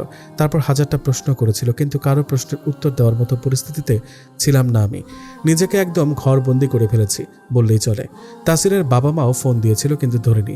তাদের সাথে কথা বলার মতো মুখ আমার ছিল না, কি বলতাম তাদের? এদিকে আমার এই অবস্থা দেখে আমার আব্বু আম্মুও বেশ চিন্তিত। সেদিন অবন্তীকে দেখে আমার অতীতের কথা মনে পড়ে গিয়েছিল। অবন্তীর সাথে একসময় আমার বেশ ভালো সম্পর্ক ছিল। সম্পর্কটা ভালো হয়েছিল তাসিনের সাথে রিলেশনে যাওয়ার পর থেকে। তার আগে তেমন একটা কথাবার্তা হতো না, কিন্তু এই সম্পর্কের পিছে যে অন্য কিছু ছিল তা আমি বুঝতে পারিনি। ও শুধু আমার কাছে তাসিনের কথা শুনতে চাইতো। আমাদের কি কথা হয়, তাসিন আমাকে এই পর্যন্ত কি কি গিফট দিয়েছে, ওর সব কিছু জানা চাই। আমিও সব বলতাম। তাসিনের সাথে আমার সম্পর্কটা 1 বছরের হলেও আমরা ছিলাম বন্ধুর মতো, আর আমাদের মধ্যে তেমন একটা গোপনীয়তা ছিল না। তাসিন দেখতে সুদর্শন হওয়ায় আমার ক্লাসের অনেক মেয়েই ওকে পছন্দ করত। আমি এসব ব্যাপারে তেমন একটা পাত্তা দিতাম না। আমাদের রিলেশনের ব্যাপারে ক্লাসের সবাই প্রায় জানতো, তাই পছন্দ হলেও লাভ ছিল না। অবন্তীর এসব ব্যাপারে আমার কোনো খটকা না লাগলেও ফারিয়ার লেগেছিল। ও আমাকে অনেকবার বলেছিল ওর সাথে তাসিনের ব্যাপারে কথা না বলতে, কিন্তু আমি ওর কথা শুনিনি। এভাবেই আমার কাছ থেকে অবন্তী তাসিনের ব্যাপারে অনেক কিছুই জানতে চাইতো। একদিন তাসিনের ফেসবুক আইডিও চায়, আমিও সাথে সাথে বলে দিই, কিন্তু ভাবিনি এর পরিণাম অন্য কিছু হতে পারে। একদিন তাসিনের সাথে মিট করতে চাই, তখন জানতে পারি ওকে আজ কয়েকদিন যাবৎ এফবিতে একটা মেয়ে খুব ডিস্টার্ব করছে। তাসিন আমার কাছে বন্ধুর মতো শেয়ার করতো সব। মেয়েটার আইডি দেখালে আমার আইডিটা চিনতে দেরি হয়নি, কারণ আইডিটা ছিল অবন্তীর। সেদিন খুব রাগ হয়েছিল, আর মেসেজগুলো দেখে রাগ বেড়ে আরও দ্বিগুণ হয়ে গিয়েছিল। পরের দিন কলেজে গিয়ে আমি ইচ্ছা মতো কথা শুনিয়ে দিয়েছিলাম। খুব রাগ হয়েছিল, ওকে বিশ্বাস করে এত কিছু বললাম, আর ও কিনা তার সুযোগ নিল। এভাবেই আরও কয়েকদিন কেটে গেল। এর মধ্যে আর কোনো রকম কথা বলিনি ওর সাথে, আর ফারিয়া তো ওকে আগে থেকে দেখতে পারতো না। এই ঘটনার পর থেকে আমাকেও ওর ধারের কাছে যেতে দিত না। আরও 1 মাস কেটে গেল। আমার বার্থডের দিন তাসিনের সাথে আমার দেখা করার কথা ছিল। অনেক খুশি ছিলাম সেদিন, কিন্তু আমার খুশিটা ছিল ক্ষণস্থায়ী। তাসিনের সাথে দেখা করতে যাওয়ার কিছুক্ষণ আগে অবন্তীর আমার সামনে কান্না করতে করতে এসে কিছু ছবি দেখালো, যা দেখার পরে আমি থমকে গিয়েছিলাম। কারণ ছবিগুলো অবন্তী আর তাসিনের অন্তরঙ্গ মুহূর্তে ছিল, যা দেখার পর এক নিমিষেই তাসিনের ওপর থেকে আমার সব বিশ্বাস উঠে গিয়েছিল। ফারিয়া আমাকে অনেক বুঝিয়েছিল এগুলো ভুয়া, এসব এডিট করে করা হয়েছে, কিন্তু আমি সেদিন কাউকে বিশ্বাস করিনি। তাসিনের সাথে দেখা করে সম্পর্কের ইতি টেনে চলে এসেছিলাম। সেদিন অনেক কান্না করেছিলাম। প্রথম ভালোবাসা ছিল তাসিন আমার, তাই হয়তো বেশি কষ্ট পেয়েছিলাম। আমাদের মধ্যে বন্ধুত্বের মতো সম্পর্ক থাকলেও সেদিন আমি ওকে একদমই বিশ্বাস করতে পারিনি। ছবিগুলো দেখে আমার ভালোবাসার উপর থেকে বিশ্বাসই উঠে গিয়েছিল। তার কিছুদিন পর অবশ্য ফারিয়ার কথাই ঠিক প্রমাণিত হয়েছিল, পুরোটাই ভুয়া ছিল। ওইখানে এডিট করে তাসিনের মুখ বসানো হয়েছে। ওইটা অবন্তী আর অন্য একটা ছেলের অন্তরঙ্গ মুহূর্তের ছবি ছিল। আমার আর তাসিনের সম্পর্ক ভাঙার জন্য এসব করা হয়েছে। ফারিয়া অবন্তীকে নানা রকম হুমকি ধামকি দিয়ে মুখ থেকে সব সত্য কথা বের করেছিল। মাঝে মাঝে ফারিয়ার কাণ্ড কারখানা দেখে আমি একদম অবাক হয়ে যাই। ওর জন্য আমি সত্যিটা জানতে পেরেছিলাম। সেদিন সবকিছুর জন্য আমি অনুতপ্ত ছিলাম। ফারিয়া বলেছিল তাসিনের কাছে গিয়ে সবকিছু বলে ক্ষমা চেয়ে ঠিক করে নিতে, কিন্তু ওর সামনে দাঁড়ানোর মতো শক্তি আমার ছিল না। হঠাৎ ফোনের আওয়াজে ঘোর কাটলো আমার। ঘড়ির দিকে তাকিয়ে দেখি রাত 11টা বেজে গেছে। এদিকে ফোনটা বেজে চলেছে। এত রাতে কে ফোন দিল ভাবতে ভাবতেই ফোনটা হাতে তুলে নিলাম। নীরব ভাইয়া। এত রাতে নীরব ভাইয়া কেন ফোন করেছে? তার নাম্বারটা ফোনে সেভ করা ছিল। আগে মাঝে মাঝে কথা হলেও তাসিনের সাথে ব্রেকআপ হওয়ার পর আর কোনো কথা হতো না, তাই নাম্বারটা রয়েই গেছে। ফোনটা রিসিভ করতে ওপাশ থেকে কাঁপা কাঁপা কণ্ঠে নীরব ভাইয়া বলে উঠল, তনু তুমি এক্ষুনি বাসায় চলে এসো। কেন ভাইয়া, কি হয়েছে? আর আপনি এভাবে কেন কথা বলছেন? সব ঠিক আছে তো? তনু, তার মুখে তাসিনের নাম শুনতেই বুকের মধ্যে ছ্যাদ করে উঠল। তাড়াতাড়ি জিজ্ঞেস করলাম, কি হয়েছে তাসিনের? তাসিনের অ্যাক্সিডেন্ট হয়েছে, তুমি এক্ষুনি বাসায় চলে এসো। তাসিনের অ্যাক্সিডেন্টের কথা শুনেই হাত থেকে ফোনটা পড়ে গেল আমার চারপাশ মনে হচ্ছে অন্ধকার হয়ে আসছে। নিজের সমস্ত শক্তি মনে হচ্ছে হারিয়ে ফেলছি আমি। কিন্তু এখন আমাকে দুর্বল হলে চলবে না, আমাকে তাসিনের কাছে যেতে হবে। তাই যে অবস্থায় ছিলাম সেই অবস্থায় বাসার থেকে বেরিয়ে গেলাম। আব্বু আম্মুর কোনো কথা আমার কানে আসলো না। রাস্তায় গিয়ে ভাগ্যক্রমে কিছুক্ষণের মধ্যে একটা অটো পেয়ে গেলাম। এত রাতে ভেবেছিলাম যাওয়ার মতো কিছুই পাবো না। অটোতে বসে একটা কথাই শুধু আমার মাথায় খেলছে, যা এতক্ষণ আমার মাথায় আসেনি। সেটা হলো, আমাকে বাসায় কেন যেতে বলল? অ্যাক্সিডেন্ট হলে তাসিনকে হাসপাতালে না নিয়ে বাসায় কেন রেখে দিয়েছে? এই মুহূর্তে সব আমার মাথার উপর দিয়ে যাচ্ছে, তাই আর কিছু ভাবতে পারলাম না। 8 ঘন্টার পথ 1 ঘন্টা লাগলো বাসায় পৌঁছাতে। ভাড়া মিটিয়ে দ্রুত বাসার ভেতরে ঢুকে গেলাম। ভেতরে ঢুকে আমি একটু অবাক হলাম, কারণ দরজাটা খোলা রয়েছে আর কাউকে দেখতে পাচ্ছি না। সব কয়টা রুমে গিয়েও কাউকে খুঁজে পেলাম না। এবার আমার ভয়টা আরও বেড়ে গেল। হঠাৎ ছাদ থেকে একটা শব্দ আসায় দৌড়ে ছাদে চলে গেলাম। ছাদের দরজাটা খুলে আমি এবার অবাকের শীর্ষে পৌঁছে গেলাম, কারণ পুরো ছাদটা সাজানো বেলুন আর ফুল দিয়ে, চারপাশে ঝাড়বাতি জ্বলছে, আর দরজার সামনে গোলাপের পাপড়ি দিয়ে সরু একটা রাস্তার মতো তৈরি করা হয়েছে। আমাকে আসতে দেখেই সবাই একসাথে হ্যাপি বার্থডে বলে শুভেচ্ছা জানাতে লাগলো। আজ আমার বার্থডে, কই আমার তো কিছুই মনে নেই। আমি সবার দিকে হাঁ করে তাকিয়ে আছি। এখানে ফারিয়া, নীরব ভাইয়া, অবন্তী, তাসিন সবাই আছে। তাসিনের তো কিছুই হয়নি, দিব্যি হেসে চলেছে। তার মানে ওরা সবাই আমাকে বোকা বানিয়েছে। আমাকে দাঁড়িয়ে থাকতে দেখে এবার তাসিন আমার দিকে এগিয়ে এলো, তারপর আমার হাত ধরে ফুলের সরু রাস্তাটা দিয়ে সবার মাঝে নিয়ে আসলো। আমি যেন বোবা হয়ে গেছি, কোনো কথাই আমার মুখ দিয়ে বের হচ্ছে না।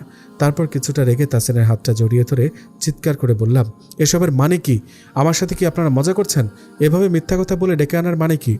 ফারিয়া আমার কাছে এসে বলল, তনু তুই রাগ করিস না, আমরা তোকে সারপ্রাইজ দেওয়ার জন্য এসব করেছি। সরি রে, এই মিথ্যা কথাটা না বললে তুই এখানে আসতি না। আমি ফারিয়ার দিকে রেগে তাকাতেই ও চুপ হয়ে গেল। এবার অবন্তী আমার কাছে এসে আমার হাত দুটো ধরে বলতে লাগলো, আমাকে মাফ করে দিস তনু। আসলে 1 বছর আগে আমি যে ভুলটা করেছি তার জন্য আমি অনুতপ্ত। তোর কাছে ক্ষমা চাওয়ার মতো মুখ আমার ছিল না। সবসময় এর জন্য আমার মধ্যে একটা অপরাধ বোধ কাজ করত।